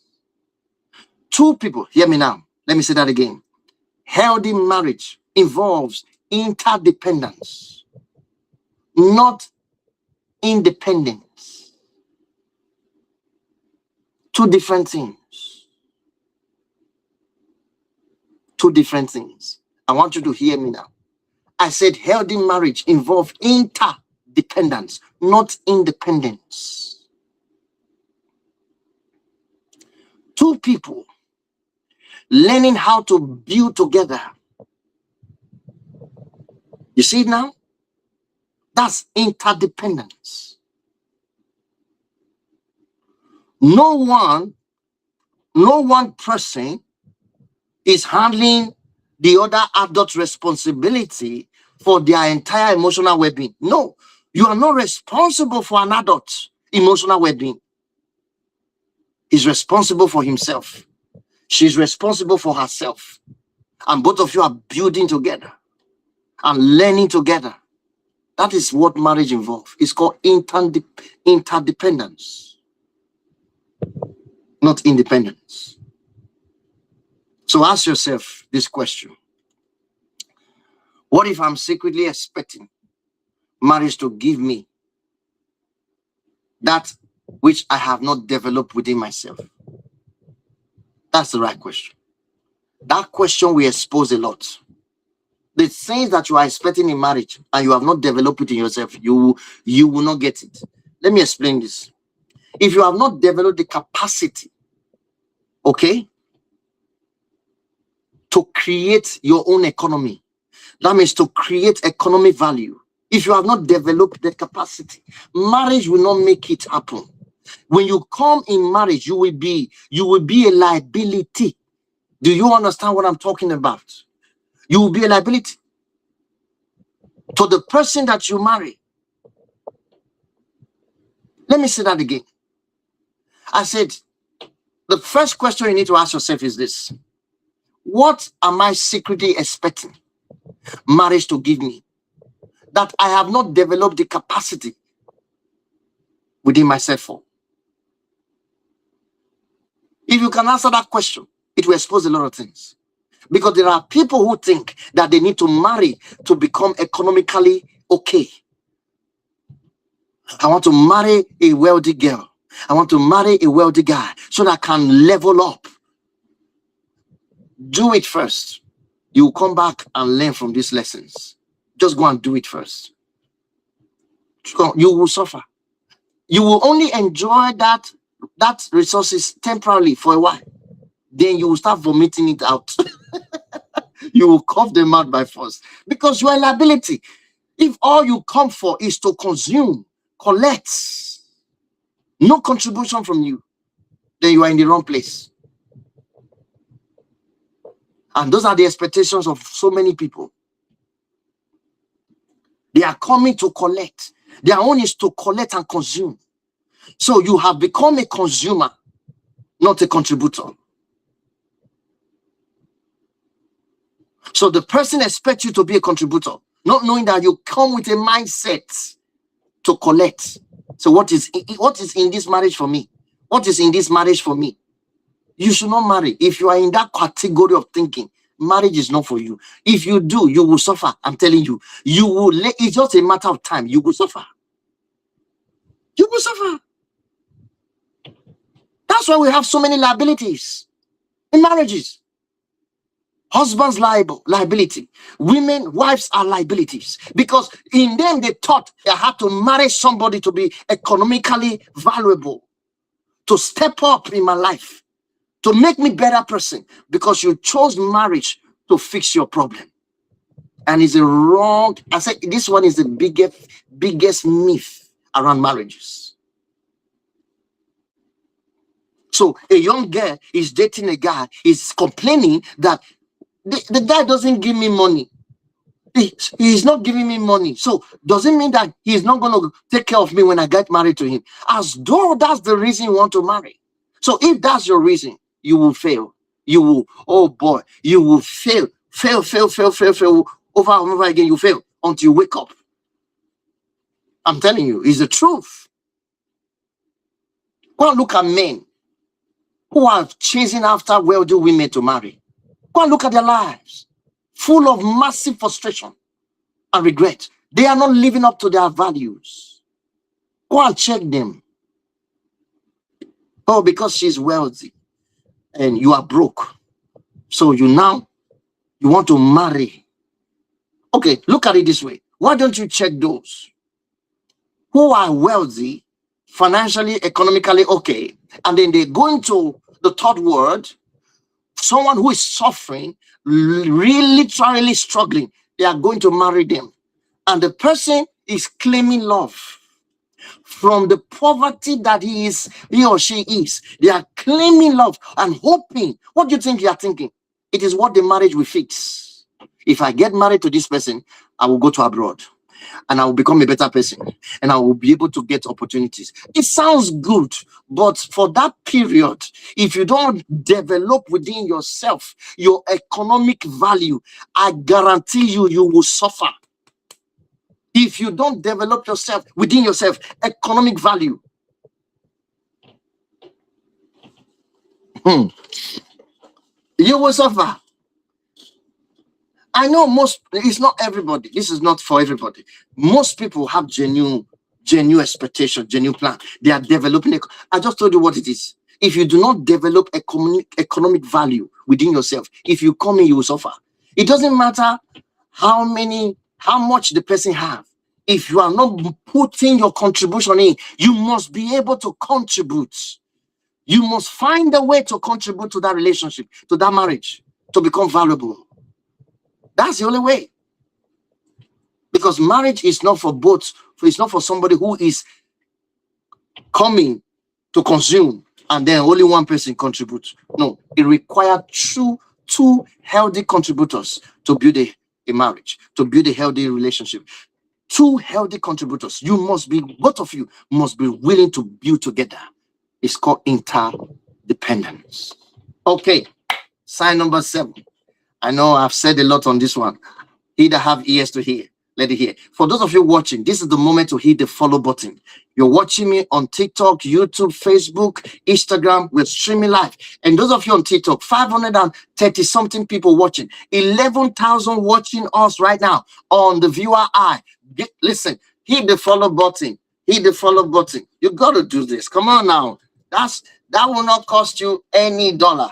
Just hit the follow button. Thank you so much. You see that red button sign? Hit the follow button, and I love you for that. Thank you for following. Thank you for following. Sign number 7. Sign number 7. You ready? Sign number 7. Now, before I continue, for those of you watching us, this is your first time. This is Family Aspect. I appreciate you for joining us. Just visit our website.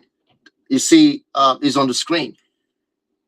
On TikTok, for those of you on TikTok, you can see it on the screen. Visit the website and you can send me direct message. You can go around the materials. We have several books. I have written several books there. You'll be able to take any one of yours and download instantly and begin to consume or learn from it. Many of these things I'm sharing with you, they're mostly you will find them in books that I've written. Okay, so thank you so much. Now let's proceed to the next thing. Next, sign number 7. Sign number 7. Ready? Sign number 7. That you are not ready for marriage. Sign number 7. Marriage requires 2 healthy contributors. Yes. Sign number 7. Sign number 7 that you are not ready for marriage. Your expectations of marriage are built on fantasy. I think I already talked more on that. I already mentioned because two of them are connected. So I already mentioned it. Your expectation of marriage are built on fantasy. It's built on fantasy. Some people have prepared more for their wedding than for their marriage. I said some people have prepared more for wedding than for marriage. They have not prepared for marriage, but they are prepared for wedding. And they think that they have prepared for wedding. For marriage, not knowing that the preparation is for wedding. You know the colors, you know the venue, you know the address, you know the list of guests that you're going to have. You know where you're going to spend your honeymoon. You already discussed your honeymoon destination. So my question for you is, what happens when the honeymoon finishes?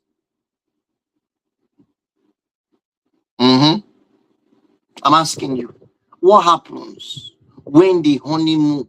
In fact, some people, it is that honeymoon, the last honeymoon night, that the trouble starts. The last, so some people, the fight begins from the last honeymoon, disagreement. So my question is, what happens after the honeymoon finishes? Okay, another question. What happens when the bills, after you got married now, the first month, the bills, or the first year, depending on how you pay the bills, what happens when the bills arrive? And life does start now. What happens? See, when somebody, maybe one of you lost their job, let's say your husband lost his job after 3 months of marriage, what do you think will happen? You are not prepared for that one. No. He said, no, don't. I reject. I reject it. Okay, I hear you. I join you to reject it too. But what? What happened? If it happens, are you ready for that? Eh? He said, I reject it. No, not for me. Okay, I hear you. But when I didn't say if, I said when. There's a big difference. If I have used if, then it is conditional and it is predictable. You see, I'm saying it is not if, it is when. You don't know. It can happen anytime. It is when. Somebody may lose their job.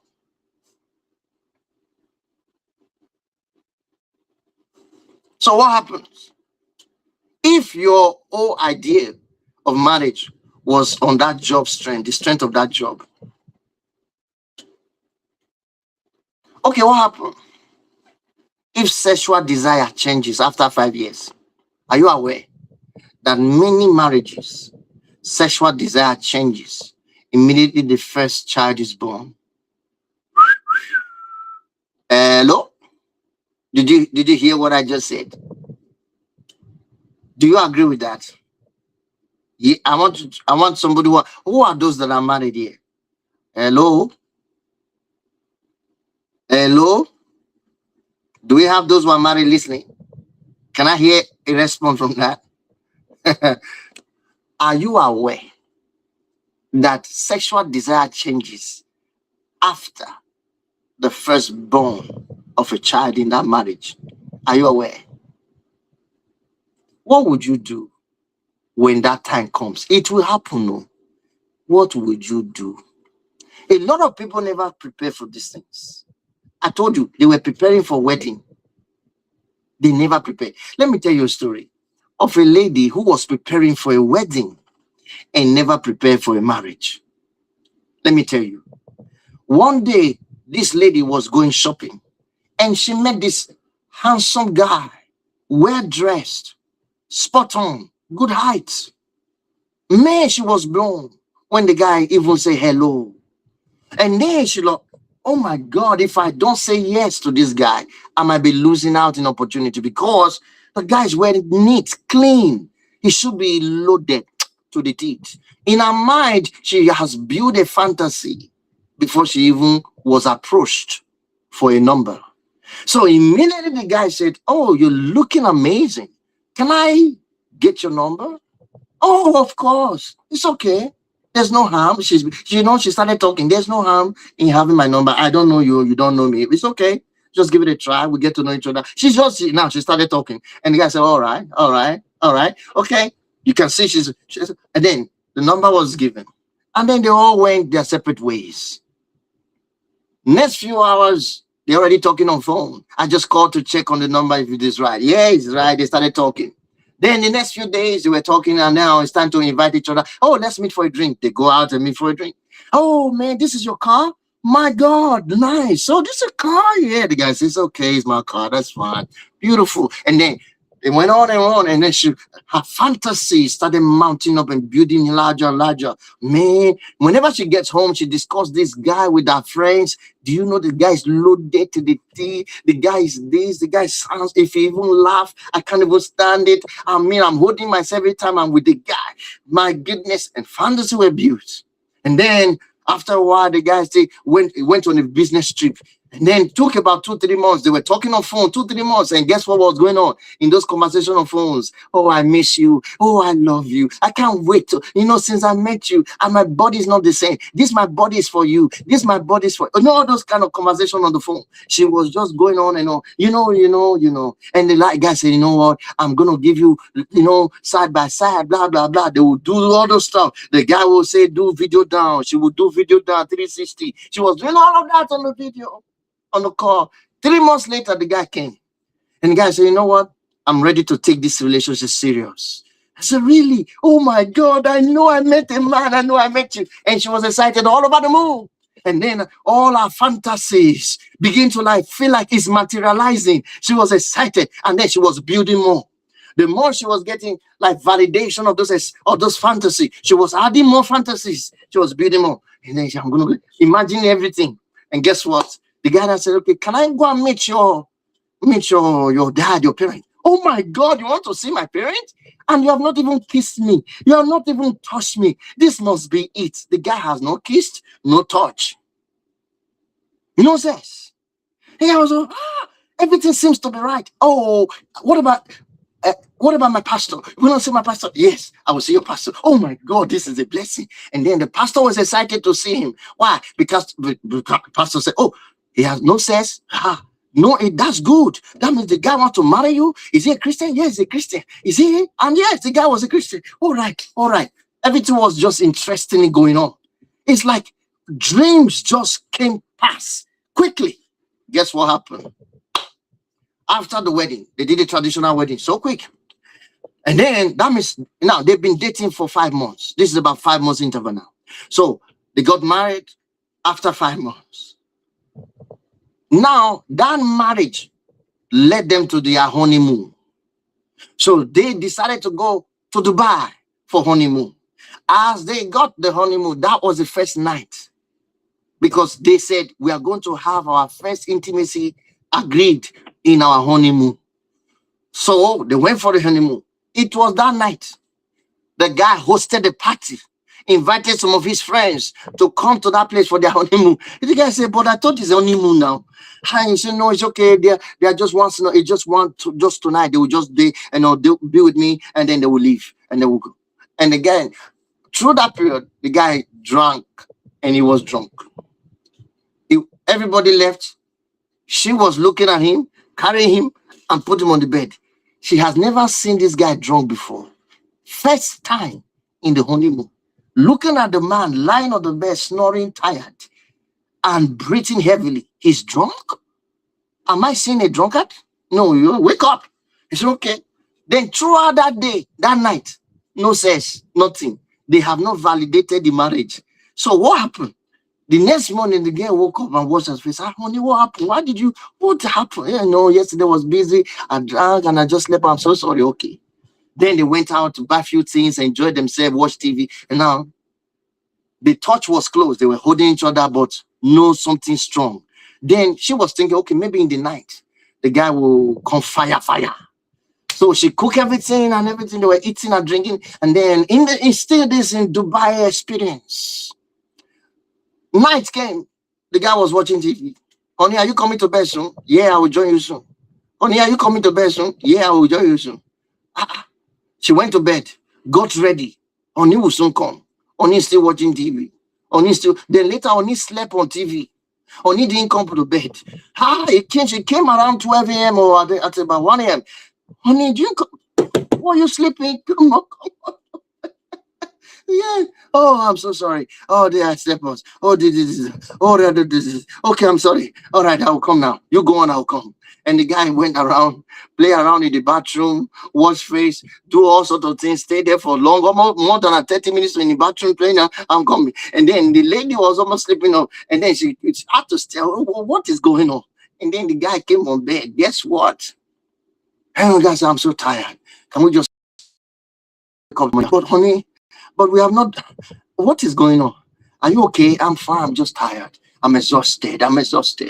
The second night ended. The third night, this was about to happen. She woke up. She said, is there anything happening? We have not had this thing now. I'm your wife. Am I smelling? Is there anything wrong with me? No, I'm your wife. What is going on? Then she said, the guy said, okay, wait. Oh, nothing wrong. I'm okay. I'm just tired. As you know, it's been a heavy. We spent so much money on this wedding. We've done a lot of things. That's why I'm very tired. And this is the problem. Okay. The wife's okay. No, not to cause more quarrel. She decided to walk on with it, not knowing the third leg is not working. The guy was trying to find a way to communicate it. It was hard. He didn't have the language. He didn't know how to say it, that his third leg is not working. Now, this is reality in marriage.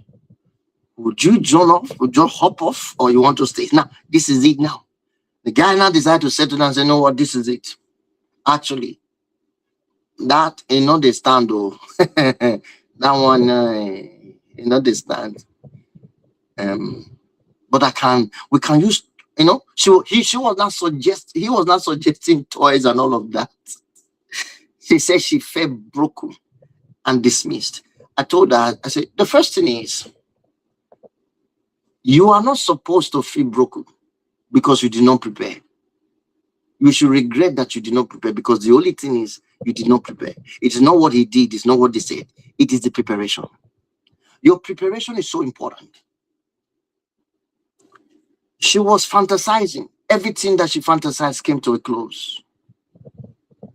It ended like that. Boom. Marriage was no longer the same because she didn't plan. If she had prepared, she would have had questions in those areas. She would have had questions a lot. And she would have also paid attention, because we teach people how to identify those things. Pay attention to those areas. How can you date a man and you are dating a man, although he has not slept with you, but you can do some things to know whether he's strong? And then you stop in there. Yeah, there are women that know how to do that. You are just testing. You are about to marry. You play with him for a while and get him to that angle and see. Pay attention to the third leg and see if there is anything standing or not standing. Then you will know now. If you didn't come to my academy to learn more. That's another day stuff. Now, did you get the idea? Did you learn something from there? You must don't fall a victim and go and say, I must. No, that's not how to. All those other idea of you testing it, that's not the way. I just showed you the healthy way to know whether the man is is in that angle, is active. It's as simple as that. You don't have to get inside. You don't have to use it. You want to test it by physical. No, you just play around a little bit. You see. What you see, then you will tell him, no, now we are not married yet. Keep it for me. Keep it for me until now. You already know. Until we marry. Now you know that it's standing is working. Your body can trigger it. You know now. So the next time is to wait for the marriage. But a lot of people don't know all of these things. They don't prepare for marriage. They only prepare for wedding. And the wedding was the talk of the town. It was superb. But now the marriage ends in the first year. Have you not seen it? A wedding of the talk of the town. and then the marriage ends in 1 year. It ends in 1 year. Boom.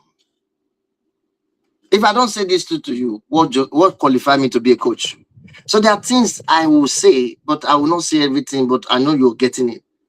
But when I coach you personally, I will give you details of this as I works. So that's very important. Fantasy. Be careful. Be careful. Don't marry. Don't let your marriage expectation be built on fantasy. I have to tell you that story so that you learn. A lot of women don't understand that. They just and there's another story for the girl, but I won't go into that aspect now. Let me give you sign number 8. Sign number 8. No Disney fantasy. Sign number 8. Are you ready for this? Okay. Can we go to sign number 8 now? Are you ready for that one?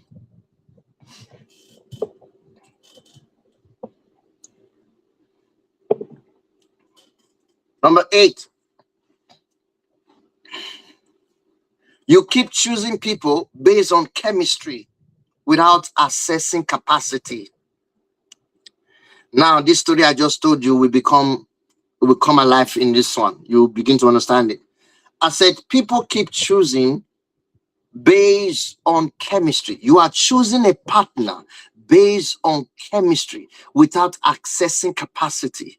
If you are like that, marriage will not work because you will end up with something that you didn't expect. Chemistry is okay. Chemistry matters. Attraction matters. Connection matters. We need those 3 things. They are very important, but should not be the only thing that you make your decision on. You see, being attractive to somebody does not tell you whether they have the emotional capacity for marriage. Let me say that again. Being attractive to somebody does not tell you whether they have the emotional capacity for marriage. Did you hear what I said? Let me say it again. Being attractive to somebody does not tell you or reveal to you whether this person have the emotional capacity for marriage challenges. You can have incredible chemistry. I mean, a lot of people start there. You can have incredible chemistry with somebody, and this person doesn't know how to communicate their feelings. Did you hear what I said? It's possible to have an amazing chemistry with somebody that does not have the emotional capacity to communicate. You can feel butterflies around your tummy or within your tummy because you are with somebody, and yet this person cannot take accountability. But he tells you every time you are with them, you feel butterflies. But when it comes to accountability, they withdraw.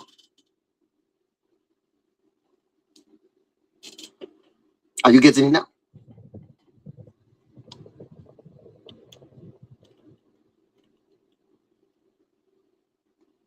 Do not choose who you should marry based on chemistry without accessing capacity for the marriage. You must learn how to access emotional capacity. That means if you don't know how to access emotional capacity for marriage, you are not ready to marry. Don't marry. That's what I'm trying to tell you. It's a sign that you are not ready. If you have not learned the skills of how to access emotional capacity for marriage, you are not ready for marriage. Please do not marry. That's what I'm trying to tell you. That's what I'm trying to say to you. If all you feel is the chemistry to choose a partner who cannot communicate, you are in trouble. If all you feel is the butterflies and the stars in your head, tinkle, tinkle, little star that you feel, whenever you are with this person, and yet this person is not accountable, you are in trouble. You are in trouble if you marry them.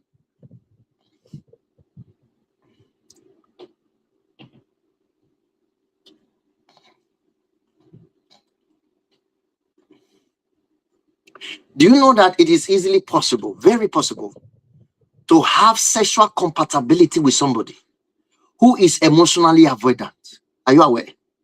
Or let me tell you, emotionally unavailable. That's the word. I said, do you know that it is possible to have sexual compatibility with somebody who is emotionally unavailable? Talk to me in the comment section. Are you getting what I'm saying? Do you know that that is very, very possible? So you can actually have someone who is sexually compatible with you, the same libido level, the same, these energies there, but they are emotionally unavailable when pressure comes. You're in trouble. If all you are deciding to do in marrying this person is based on the gymnastic, acrobatic session in the bedroom, and that's the reason why you want to marry this person who has low emotional intelligence, you are in trouble. You will suffer. That gymnastic, that acrobatic in the bedroom will cease in 1 year. After 1 year, there's no more acrobatic. You will be on your own. You'll be on your own. Some people, I'm just talking to somebody now. There's somebody I'm talking to. This is the reason why you want to marry. If I marry, we will knock. We'll continue. Because that's all you think. They will surprise you. They will surprise you. You have not weighed, you have not assessed and examined their emotional capacity that would prolong that sexual compatibility, and you only choose based on the sexual compatibility, you will be in trouble. Some of you now, you laugh with the person, you are laughing with them, you laugh for hours. You gist and laugh, you talk about things that make you, you just laugh. But when it comes to value, you are not compatible. When it comes to direction in life, you are not compatible. When it comes to relational capacity, you are not compatible. Yet, you are thinking of marrying the person because they make you laugh. Every time I'm with this person, he's so funny. She's so funny. She make me laugh. I will just be happy anytime I marry her. Continue. But you don't have the same value system. You are not heading in the same direction of life. In fact, your relational capacity is nearly zero to equal. So, what do you think you're going to do? You will suffer. Let me tell you something. This might sound uncomfortable to you, but let me tell you something. Sometimes what you call chemistry is actually familiarity. What you call chemistry is actually familiarity.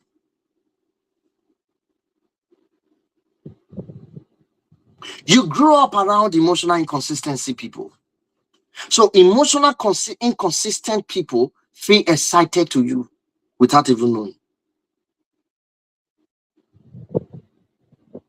You learn to earn love. Work hard to be recognized of love.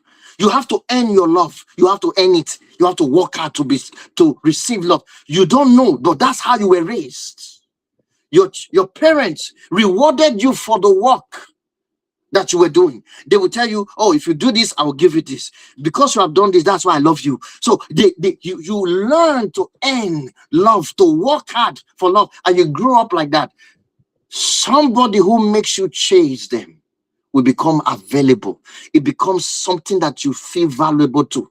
Somebody that will make you chase them. Every time you are in a relationship, you are doing everything to keep them. You will do everything to make them say they love you. You think if you work hard enough, invest in them enough, buy the things they need enough, say yes to them all the time, they will love you, they will value you. No, but that's what you do. And they see you as a toy. They will use you as a toy. No value. No value. If when you were growing up, you experienced abandonment, so what will happen is unavailable people will activate your desire to prove that you are worthy. Unavailable people will activate your desire to prove that you are worthy. If you were raised in an environment where you experience abandonment, so sometimes what we call chemistry, I'm just trying to explain to you that sometimes what we call chemistry is not actually chemistry. It is familiarity. It is familiarity. Emotional familiarity. Emotional pain. Recognizing another emotional opportunity to be painful. You see? It's like there is an opportunity to have more pain. You attract what triggers the pain. You attract what grow the pain, what make the pain come up more, worse.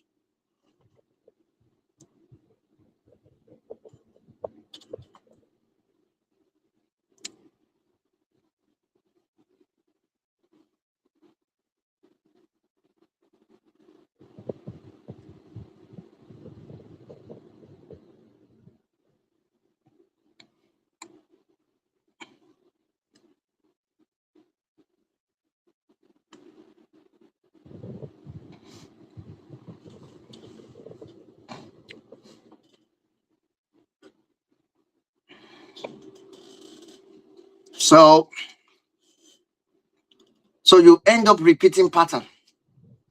So now, thank you for the money gone. Thank you. You end up now. It's not simply choosing based on compatibility. You are choosing based on emotional familiarity. Emotional familiarity. What your emotions have been familiar to. You are not looking at values anymore.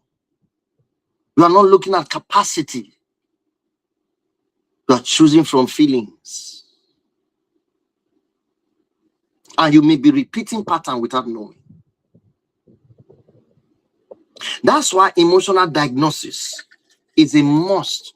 Emotional diagnosis is a must. Is a must experience for you. It is something that you must know. Do you know what it's like to look at your reports? You're looking at your emotional diagnosis report like this. So my goodness. My goodness, really? No wonder. It is just to the teeth. This is nailing it on the head. This is exactly what I feel. So this is what is causing it. My goodness. Imagine that for you. That will be a turning point of your life. A turning point. It's like telling yourself, I have burnt this bridge. I'm no longer going back there. Imagine you knew the emotional pattern that is responsible for you chasing men. Chasing. Even when they are not available, you are chasing them. Imagine you got to know what was responsible for it. Yet you don't feel okay when you are chasing them. You feel ashamed. You feel humiliated, but you can't stop yourself but chase. You can't stop yourself but attract emotionally unavailable people. You can't stop it, but you don't like it. It doesn't feel good. Every time it happens, here we go again. Oh, I'm back on it again. Oh, it's happening again. Oh, no, not again. That's how you feel. Imagine you knew what was responsible. Imagine you knew. Because many don't. You may think you know, but you don't. Never again. That's it. The bridge is burnt. That's why it's a paradigm shift for you. You see, your paradigm shift begins with emotional diagnosis. I'm telling you. You may be feeling uncomfortable to do it, but that is exactly how you're supposed to feel. That's a sign that you should do it. Every time you feel uncomfortable, you feel like, I don't want to do this thing. That is exactly why you should do it. It takes those who are wise and bold to know that is something pulling them back. That means they want you to stay there. You see, it's like remain where you are. Progress. No, don't do it. Remain. We are okay with where we are. Are you okay with where you are? Are you okay? Do you know what it means to be okay with where you are? Is that all there is to you? Is that all you can be in that small box where you don't talk? You are not yourself. You can't live your dream. You can't express your pain. Is that you? Is that the kind of life you were designed for? And yet that thing is telling you, don't do it, just stay there. Just stay there. It's okay. We are comfort. Really? No, that's not for you. That's why the emotional diagnosis takes you out of there, breaks you out of that bondage, and then you begin to see differently. Once you knew that this is it, it's done. All you need to do is to just know. An emotional diagnosis gives you that clarity. Why do I keep meeting these kind of people? Do you want answers to that question? Why do you keep attracting this kind of people? Do you want answers to that question? That's what changes everything. Once you know the answer, you will never attract such people again. Never again. Once you know the answer. You know what I mean? Now, even that question is not even the big question. Let me ask you the bigger one. Why do I keep becoming? Why do I keep becoming emotionally attached to this type of person? That's another biggest question. This one will free you forever. You will be broken out of the emotional bondage that you are in. If you can answer this question, why do I keep becoming emotionally attached to this type of people? Why do I always keep attaching myself to this kind of people? Once you have an answer to that question, the reason that happened, it changes everything. It changes everything. Sign number 9. Are you taking the notes? Sign number 9. Sign number 9. Sign number 9. Sign number 9. We're almost there. We're almost there. 10 signs. We are now in number 9. Sign number 9 that you are not ready for marriage. 10 signs I've shared with you, or I'm going to share with you. We have 2 more to go. Sign number 9. Are you ready for this?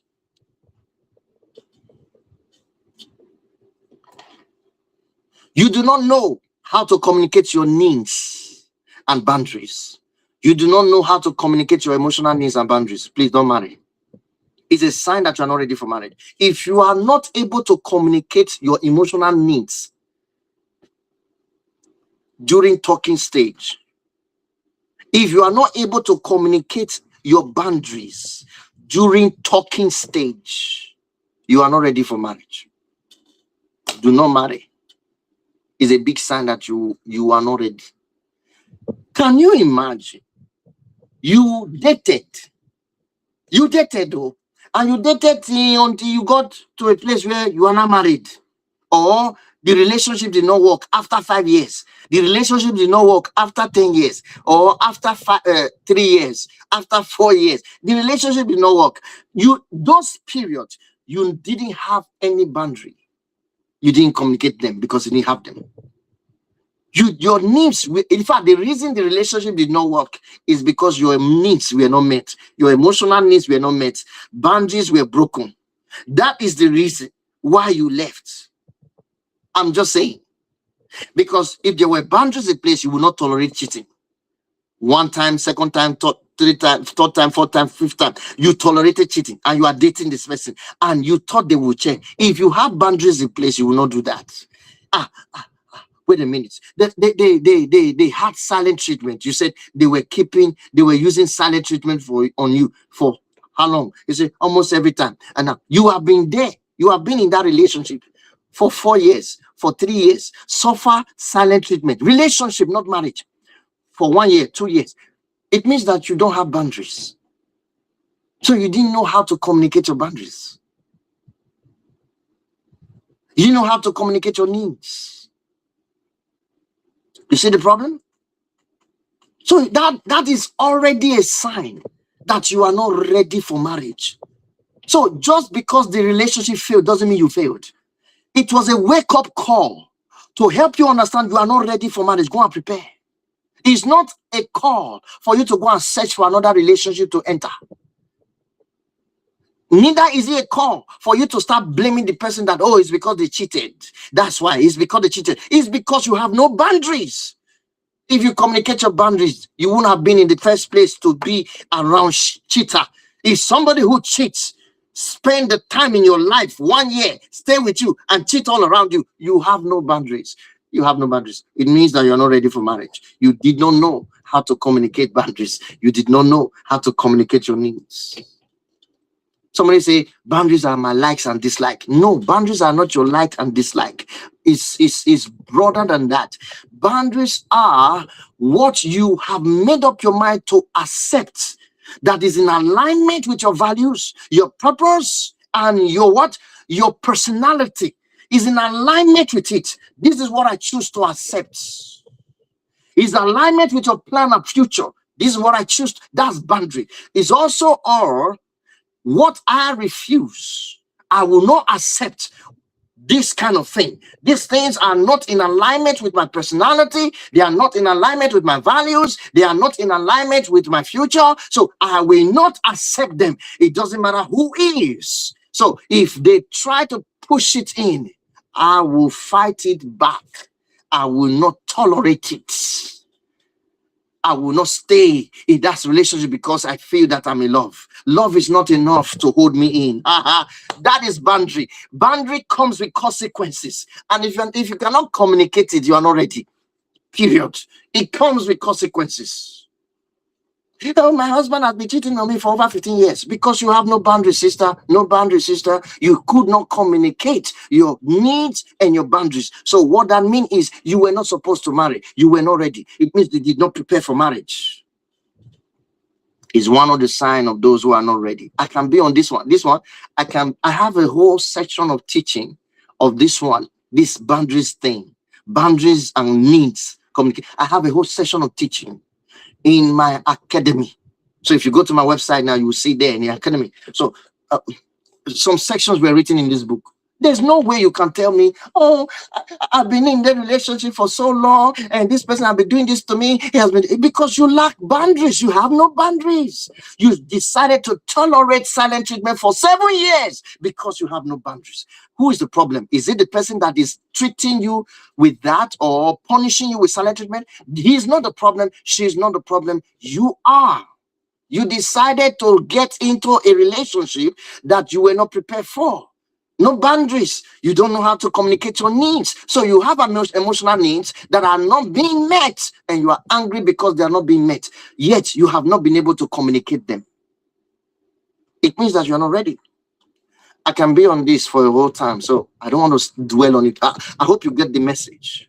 Boundaries are very important. A healthy boundaries communicates what you can accept, what you cannot accept, and what you will do to protect your emotional well-being. Oh boy, this is very important. When I coach people, when I have one-on-one session with them, there are certain things I say to them. It just open up their mind. I mean, it's like, really, I never knew this existed. That things, do you understand what I'm saying? Most of you have never understood boundary like this, especially women. They have never understood boundary like this. You said, oh, this guy will not sleep with me until I marry. And then the guy is not acting. He doesn't give you money anymore. Because you said he will not sleep with you until you marry. He doesn't give you money anymore. He doesn't talk to you the way. Now you are feeling pain. You are feeling guilty. That's what you're feeling. You're feeling guilty. Oh, is it because I told him that? Yeah. Well, okay. Is that why you are not talking to me? Now you start chasing. They're telling you, oh no, since you don't want to give me, I don't think, I love you, but why are you hiding it from? It's mine. Why can't I have it now? No, I need to wait until we're married. That's why I'm saying I'm so sorry. Okay, that's fine. I'm sorry too, man. I'm sorry too. Let him be. And then you start feeling guilty. Oh, I'm about to lose this guy. Oh, I'm about to lose this guy. Oh, the money, I'm not getting money from me anymore. He's not helping me. I'm used to very kind. Okay, let me just allow him. Maybe once. And then you say, okay, can I see you?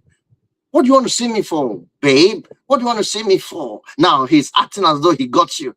And then he says, I'm sorry, let me just see you once. I just want to see you. I just want to talk to you. And then, okay, can I come to your place? Okay, you want to come to my place? Yeah, I'm coming to a place. I just want to see you. I just want to see you. Okay. And then you go there because of guilt, because of guilt, because of guilt, because of what you are about to miss. You think you are about to lose something. I'm telling you how weak your boundary is. You have a boundary, but it is so weak.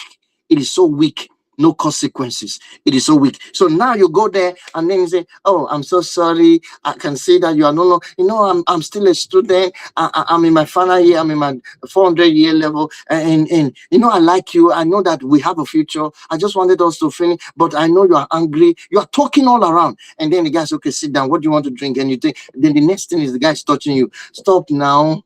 I know, stop now. I know I told you, stop now. And then the guy touch more because your stop is no longer heavy. Before, your stop used to be heavy. Now your stop is like, stop now. It's okay now. Oh, stop. And then the guy say, okay, from stop to you're no longer say stop again. You're not say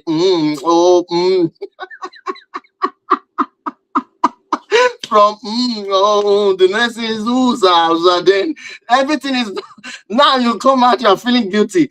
I told you not to touch me. Yeah. You have no boundaries. Your boundaries are weak. Now, guess what? The next day, they're going to do more. They will ask for more the next time. They ask for more. Before now, the guy got it. Next. Now you break your boundary and you feel guilty inside that you did not keep to your words. And most of the time, you regret. That's a sign. That's a sign. You say you will never date somebody that cheats. They cheated on you once. They beg you. They apologize. They say they will never do it again. But because you don't understand how change happens, how consistency is so important to forgiveness, how consistent is so important to building trust. You didn't know that. Because they apologize, say, I have apologized, and they are using that against you. Have I not apologized? Have I not apologized? Then 2 weeks later, you see a text message, or they are hiding their phone, or you notice that somebody a picture, somebody this, you notice that, then you say, didn't I tell you? They trigger the whole thing again, and they will say, keep saying, I'm sorry. It did not happen. It was just a talk. It was just a conversation. And now you have stayed in that relationship for more than how many months, how many years? You are complaining about repeated cheating, and you are still there. It's because you have no boundaries. You have no boundaries. Like I said, I can be on this for a long time. I can be on this for a whole week because this is the greatest pain that many people don't want to fix. They say, I set boundaries, but what are the consequences? Okay, now they did what you say you will not accept. They force it on you. So what did you do? What did they get in return? What was their consequences of pushing you to the wall? I just forgive them. I just forgive them. What do I do? No, you have no boundaries. That's why you're suffering. You get it? You are in pain. That's why relation is not working for you. It's not working for you. You are in it, but it's not working. That's the reason. No boundaries. You tolerate everything. You accept everything. You hardly say no. You don't even have no in your vocabulary. There is no no. There is no no. No. You see, no boundaries with family. No boundaries with family. Oh, sorry, my mic. No boundaries with family. No boundaries with friends. You are still dating a person who is still contacting their ex and chatting them, and they are convincing you that they have nothing in common. We are just friends. It's my ex and what's there. We are just friends. No boundaries. No boundaries with co-workers. No boundaries with social media.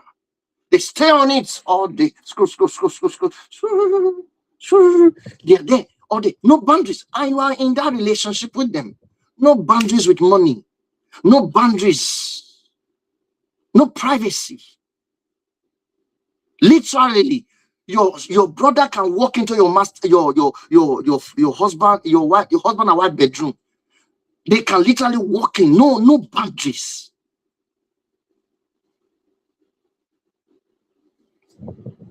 Even some of you don't know how to do. You don't even know how to set boundaries between you and your children. No boundaries. And literally, your children can just open it down, come into the room and say, "Mommy," and then you are there naked with all your body there. And they come in, no boundaries. You are in the toilet, the children can walk into your toilet. What you, mother? You are. I want to show you. I told you if I stay on this one, it will be. We will stay here for one day. I want to show you why you have no boundaries, even with your children. They'll open the toilet and come to you, say, "Mommy, you are sitting down there in the toilet. There's no talk. You can't tell them, go, turn up. No warning, no boundary. The next time, no. It's a child. He's a child. Leave them alone. He's a child. Leave him alone. Continue. You see, you are transferring your boundaryless life. See, you are transferring your boundaryless life into them. That's what you're doing.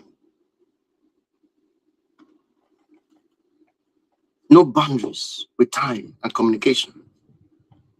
Now, before you know what? Number 10. If this is happening to you, what you need is called emotional reset. It's not just, okay, I will set boundary tomorrow. No, you don't have the capacity to implement the consequences. That's the thing. You feel guilty all the time and you give in. So some people, setting the boundary is not the problem. Many people know what they will not accept, what they will accept. They know. But the problem is the guilt that comes with it. They can't handle the guilt. They have not developed the emotional capacity, you see, to handle and control the guilt that comes with setting boundaries. Because the people that normally step over you, the people that normally will accept you to do everything for them, once you put boundaries in place, they will resist. They will resist you. They will start talking to you. They will start attacking you. They will start calling you names. They will start telling you you don't care anymore. They will tell you that you are no longer good. You are a bad person. You have changed. All of those things will come to you. But if you don't have the emotional capacity to withstand that guilt, you will fall in. You will fall back. You will feel guilty, and then you will give in. And that's the problem. And that's what you need to learn. That is where the emotional reset comes in. You can't read it in a book. You have to be coached. You have to be mentored. That's why you need coaching. You have to be taught. There's a way it has to be impacted into you. There's an impartation that you must have. It's not something you just read. It has to be impacted. That's why the coaching is an impartation. It's becoming, making you to become. Changing your inner state to reflect in your outward life, causing change. That's coaching.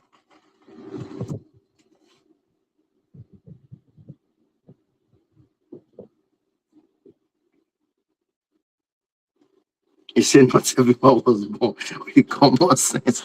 Anyway, there's a lot of comment going on there. We shall know common sense.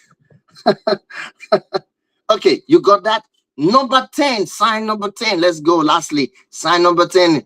Everyone stay here. Sign number 10. Well done for your patience, guys. I mean, some of you have stayed here. Over 400 of you have been here since I started, and you have been here since. Well done. And we have 500 or something people watching. 17,000 people watching on the viewer app. Over 70,000 people have seen this live stream today. 17,000 people. Can you imagine that? Can you imagine that? This is just on TikTok alone. I'm not even talking about Facebook, Instagram, and YouTube's. I'm YouTube's. YouTube. Okay, this is interesting. Now, sign number 10.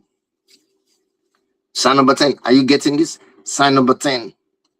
Lastly, let's take the last one for now. You are more focused on finding the right person than becoming the right kind of person. You are more focused on finding the right person than becoming the right person to be married.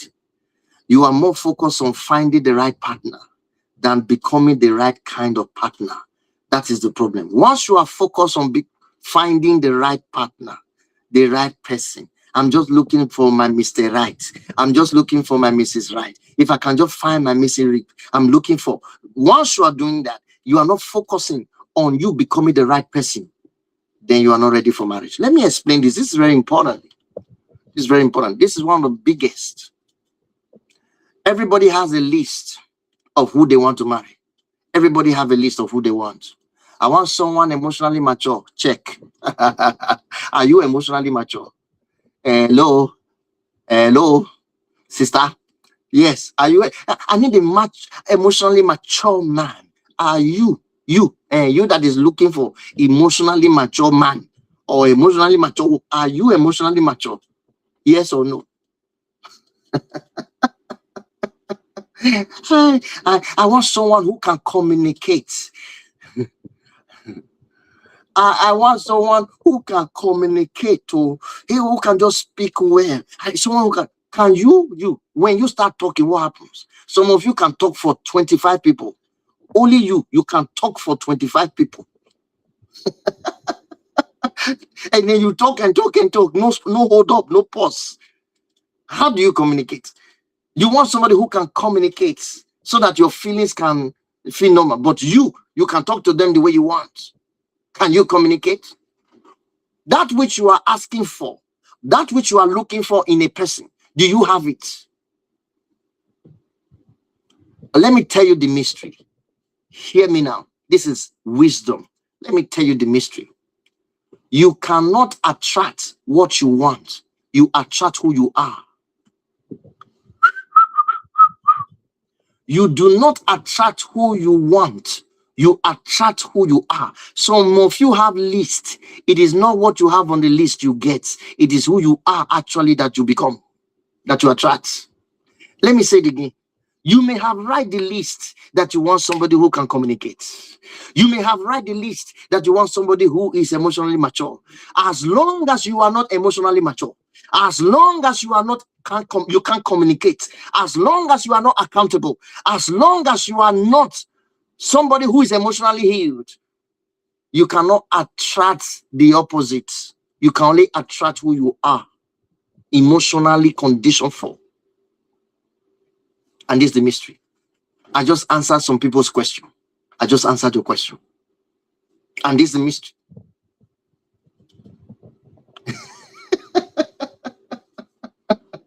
This lady there can speak in tongue. You are so right. But this is the mystery. This is the mystery. You want somebody who is accountable. But let me ask you, can somebody correct you without you becoming defensive?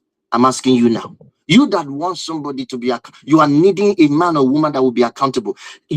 I'm asking you, can you be corrected without becoming defensive? The answer will tell you. If you are honest, the answer will tell you. So what are you going to attract? You will never attract somebody who's accountable. You will attract who you are. A defensive woman, a defensive man. So you will not have two people who are defensive and two people who are lawyers. Lawyers and defensive defender. There are two of them. That's who you'll be. It's the truth. If you are not emotionally healed, you cannot attract somebody who is emotionally healed. If someone who is emotionally healthy comes into your life, they will not stay. You can't keep them because they are not for you. You can't keep them. That's why a lot of people don't keep a lot of good marriages, a lot of good people. They don't keep good relationship, because they don't have the capacity to. You want love, but you can't love somebody. You want trust. You want somebody to trust you, but you can't trust anybody. And you want to build a relationship. You cannot give what you don't have, and you cannot have what you have not given. It's as simple as that. You can't have what you have not given.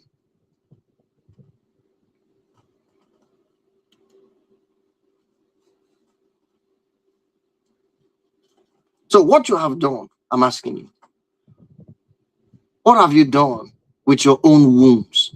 If you want somebody who is healed, the wound that you carry, what have you done with it?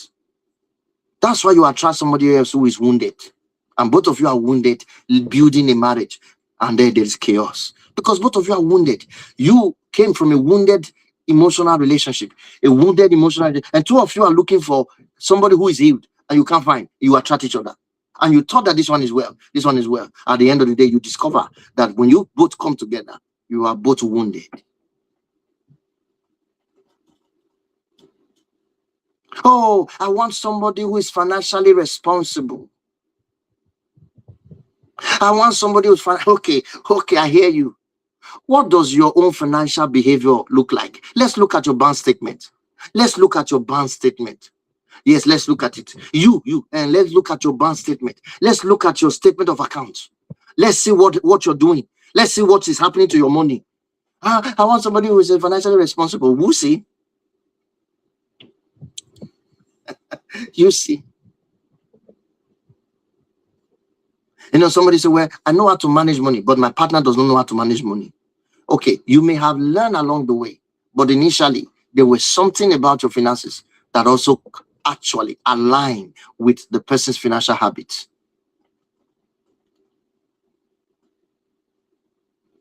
I want somebody who will make me emotionally safe, who will make me feel emotionally safe. I want somebody who will make me feel emotionally safe. I want somebody who will make me feel emotionally safe. Okay, question. Are you emotionally safe when you are angry? When you are offended, are you emotionally safe to be around with? I want somebody who is loyal. I want somebody who's very loyal, and not a loyal somebody who will just be with me. A man or a woman who is just loyal. Question: have you developed the boundary that protect loyalty? You cannot. You want something that you can't protect. You want somebody who will love you, but you can't protect the love that they will give to you. You want somebody who's loyal and faithful, but you don't know how to protect it. Do you know that there are some women who God has given faithful men? Actually, you were given faithful men, and because you have not developed the capacity and the wisdom to retain, to keep faithful men, you lost them. You lost them, and you are about to lose some. Yes, this man that you're about to kick out of your life has never cheated on you. He has been faithful to you, but you're about to kick him out because you don't have the capacity to keep faithful men. Why do I use that word faithful men? Because it's rare to find them. A faithful man who can find is rare. Faithful men are rare. Some of you are blessed with them, but you don't know how to keep them because you don't have the capacity to protect loyalty. You want loyalty, you want faithful men, but you have no capacity to keep it. Look at the way you treat them. You starve them with sex. You starve them with food. You abuse them. You decide to manipulate them whenever you want. And they are calm and quiet. They stay connected. No matter the abuse, you talk them down. You report them to their parents. You shout and do because they are faithful. They stay faithful. And yet, this is what you do. One day they will develop wings. They will develop wings and fly. It is just one day. Then you wake up. So what am I trying to tell you? Do not be demanding for something that you don't have the capacity, first of all, to give. That means you must have the capacity to give that same thing. That's number one. Number two, you must also have the capacity to protect and keep those things. So do not be asking when you are not prepared for what you are asking for.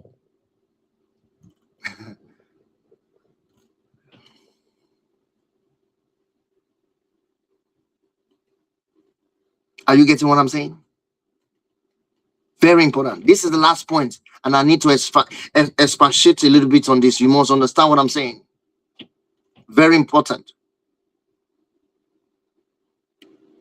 The question is, if you want somebody who will understand you, let me ask you, have you learned to understand another person without making everything about yourself? Have you learned to understand another person? Marriage readiness is simply, and it's not like, oh, okay, it's not about just, okay, I know these are the qualities I want. I want this quality. That's not what marriage readiness is. It is the ability to develop the quality necessary to sustain. That's the word, to sustain. You have to have the ability, you see, the quality. You must develop the qualities necessary to sustain relationship that you say you want. That is what marriage readiness is. And this is why I strongly believe more singles, I strongly believe that more singles need emotional and relationship diagnosis before serious commitment. I seriously believe that. I will say it again. I say this is why all these 10 signs that I've shared with you, is the more reason why I strongly recommend, and I believe that a lot of singles need emotional and relationship diagnosis before serious commitment. Before serious commitment. Not only when their marriage is already failing and falling apart. No. For those who are married, they have a lot of work to do in rebuilding and restructuring and repairing and resetting.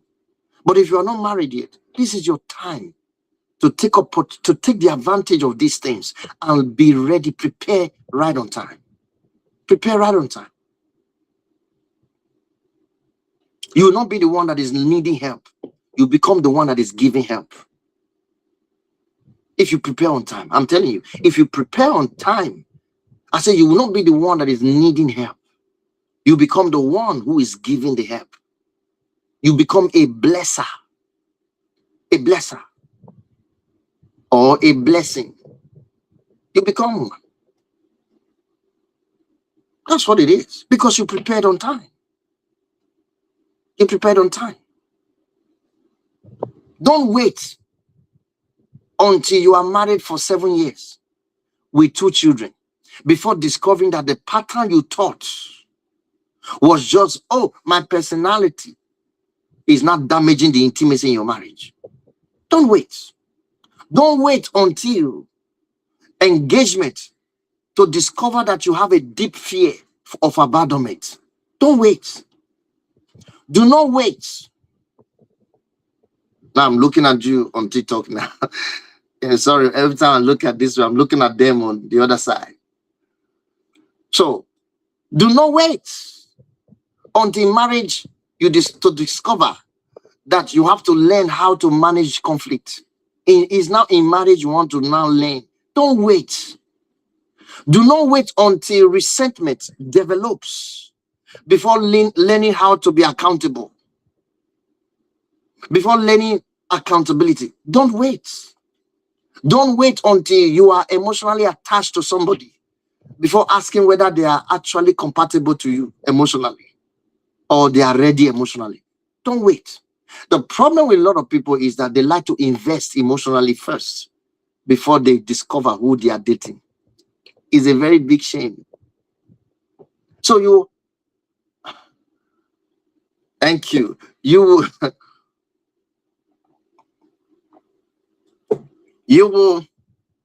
will have to, people invest emotionally before they now think, oh, let me find out who this person is. It's too late. Before you start observing character, you already invested emotionally. Yeah, you have. You are loving so deeply. You are getting involved so strong. You are sleeping with each other already. And then now you want to do, okay, let me know his feeling. Let me understand him. It's too late. A lot of times, you don't even have the energy to look into that anymore because they are no longer things you consider. Now you are trying to protect the intimacy. You are trying to protect your emotional investment. This is now your focus now.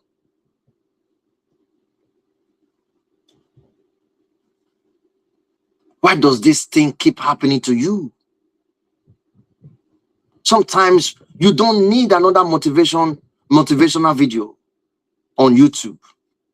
Sometimes you need somebody to sit with you personally and examine, number one, your emotional patterns. That's what you need. You need somebody to sit with you to help you examine your triggers, your relationship history, your attachment behavior, your conflict patterns, your expectations, your boundaries, your fears, your decision making, your relationship readiness.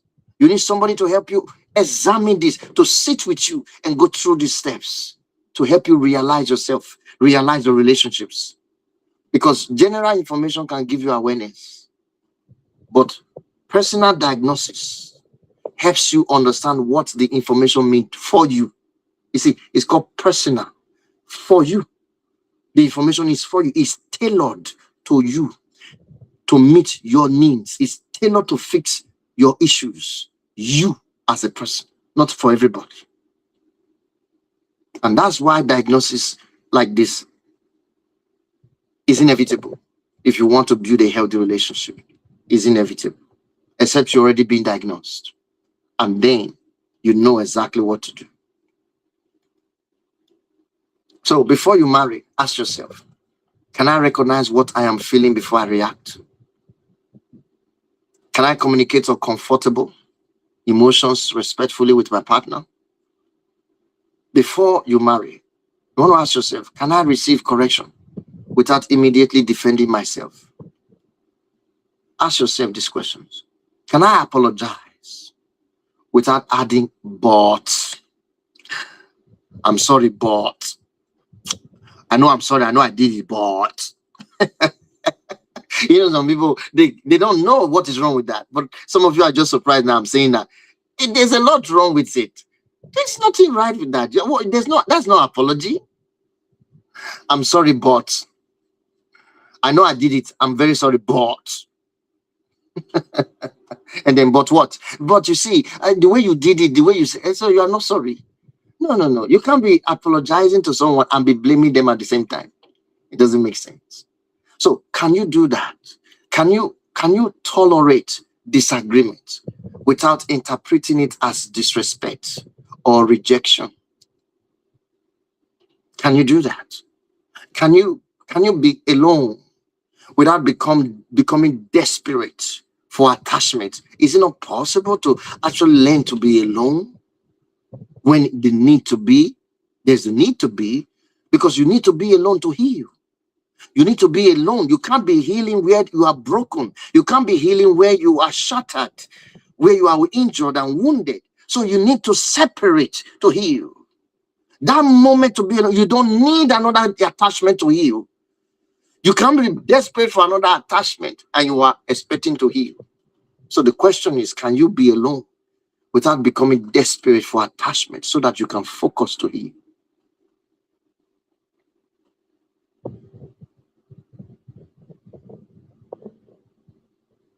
Is the sound not good enough? Somebody said we need good sound. Don't worry, we're building a studio soon. We'll build a studio for it.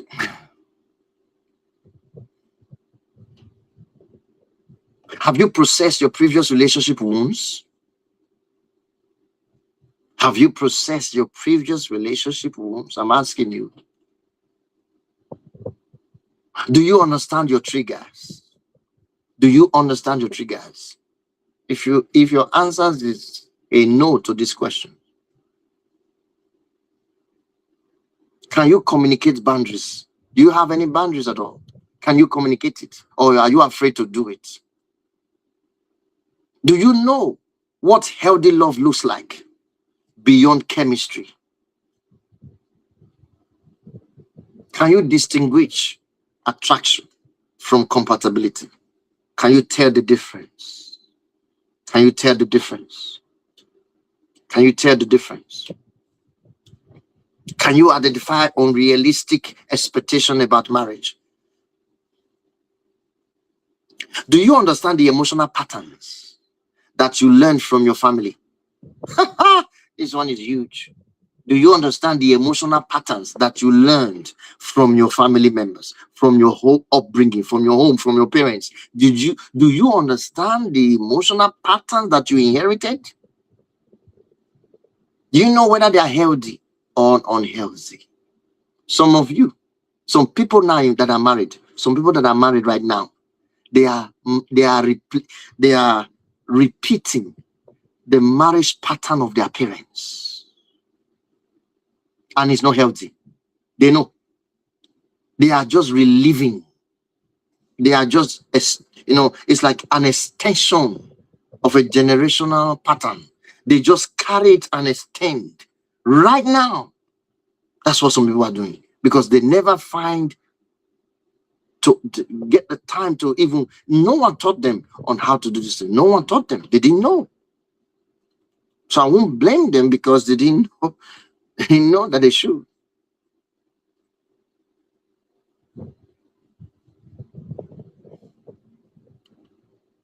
Are you asking another person to heal something inside you that you have not been willing to confront yourself?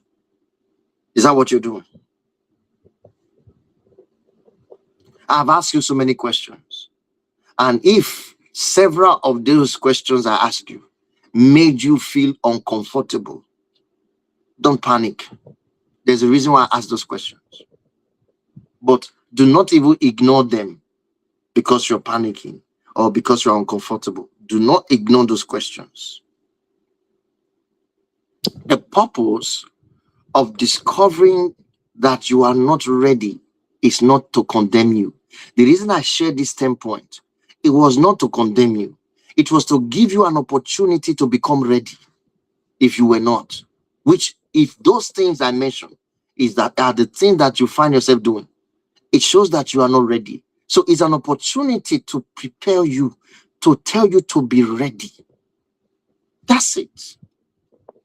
That's the opportunity you're getting now. Because one of the greatest gifts you can give your future spouse, for those of you who are not married yet, especially those of you who are single parents, single. I mean, the greatest gift you can give to your partner, your future partner, is not a perfect version of yourself. No. The greatest gift you can give them is not your bonbon, it's not your teeth, it's not your VHS, it's not your finances, it's not your car. Do you understand? The greatest gift you can give to the future partner is self-aware. A self-aware, accountable, emotionally responsible person. A version of yourself that is emotionally responsible. A version of yourself that is accountable. A version of yourself that is self-aware. That is the greatest gift that you can bring to your marriage, to your relationship. You can gift them. Marriage does not require perfection. This thing has nothing to do with perfection at all. No, don't let that cross your mind. It has nothing to do with perfection at all. He said you must be perfect to do that. No, it has nothing to do with perfection. Healthy marriage requires two people who are willing. Hear me. It's about willingness. Who are willing to recognize patterns, take responsibility, repair the damage that is caused. I didn't say there will be no damage. You will damage each other, but you repair. And learn to communicate your needs and continue doing that and growing on that. That's it. So what does that mean? It means that to build a healthy marriage, you must be teachable. You must be teachable. If you are the one that is not teachable, you can never grow in marriage. Your marriage will deteriorate because you will not learn. Unteachable people cannot learn. And because they cannot learn, they will not get for help. They will not go for help because they are too proud to go for help. So pride is now what goes before the fall of the marriage. So what does that mean? It requires two humble people to build a healthy home. If you are not humble, you can't build a marriage. It takes humility to build a marriage. It takes that humility. So do you understand what I'm talking about? And some of you are watching me right now, and you're watching me all the time when I come on. And you say, well, this guy, I like the way he talks. I like this teaching. I think he's helping me to understand this. Listen, it's not enough to just watch these videos and look at the live streams. If you take note, great. If you have not taken note, learn to be taking note. It's understandable. But those notes is not enough to change the emotional pattern that you have. So the pattern will return after this live session if you don't do anything about it. But you need to understand that you must stop guessing. And this time around, you have to book emotional diagnosis session that will help you to know what is existing underneath the patterns, the issues, and the challenges that you're going through relationship-wise. You want to be able to know the emotional pain that you brought in, what is going on, what is happening to your emotional sequences, what is happening, how your emotional vortex is running. You want to know, understand it. That's your first assignment. And through emotional diagnosis, you do so. Through emotional diagnosis, you do so.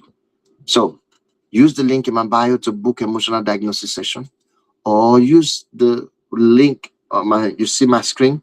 So use that and screenshot it, visit the site. If you live in Africa, the bottom one is for you. If you don't live in Africa, you are an African, don't use the bottom one because there's no need to use it. You would not be useful to you. Use the one on the top, which is familyaspect.co.uk. For those of you who are in Africa, you live in Africa, any of the countries in Africa, then you use the one at the bottom. That's why it's very clear there. It says familyaspectafrica.com. So that's what it means. I have a lot of audience, a lot of people watching me all over Africa. So that's why I put that there for them, just to help them based on the payment gateway challenge that they have in Africa. So any question? Yes, I do. Check my website. You get all the information and services we render. So any question first? Let me take some question. Wow, that was a long one. How many hours? 3 hours. Wow, 3 hours. 3 hours. Thank you so much. So I need to end the YouTube. Those of you on YouTube, Instagram, TikTok, thank you. I hope you enjoy the section. We will get back to you tomorrow on our live stream. Then those of you on TikTok, stay with me. We are not done yet. Those of you on TikTok, stay with me. We are not done yet.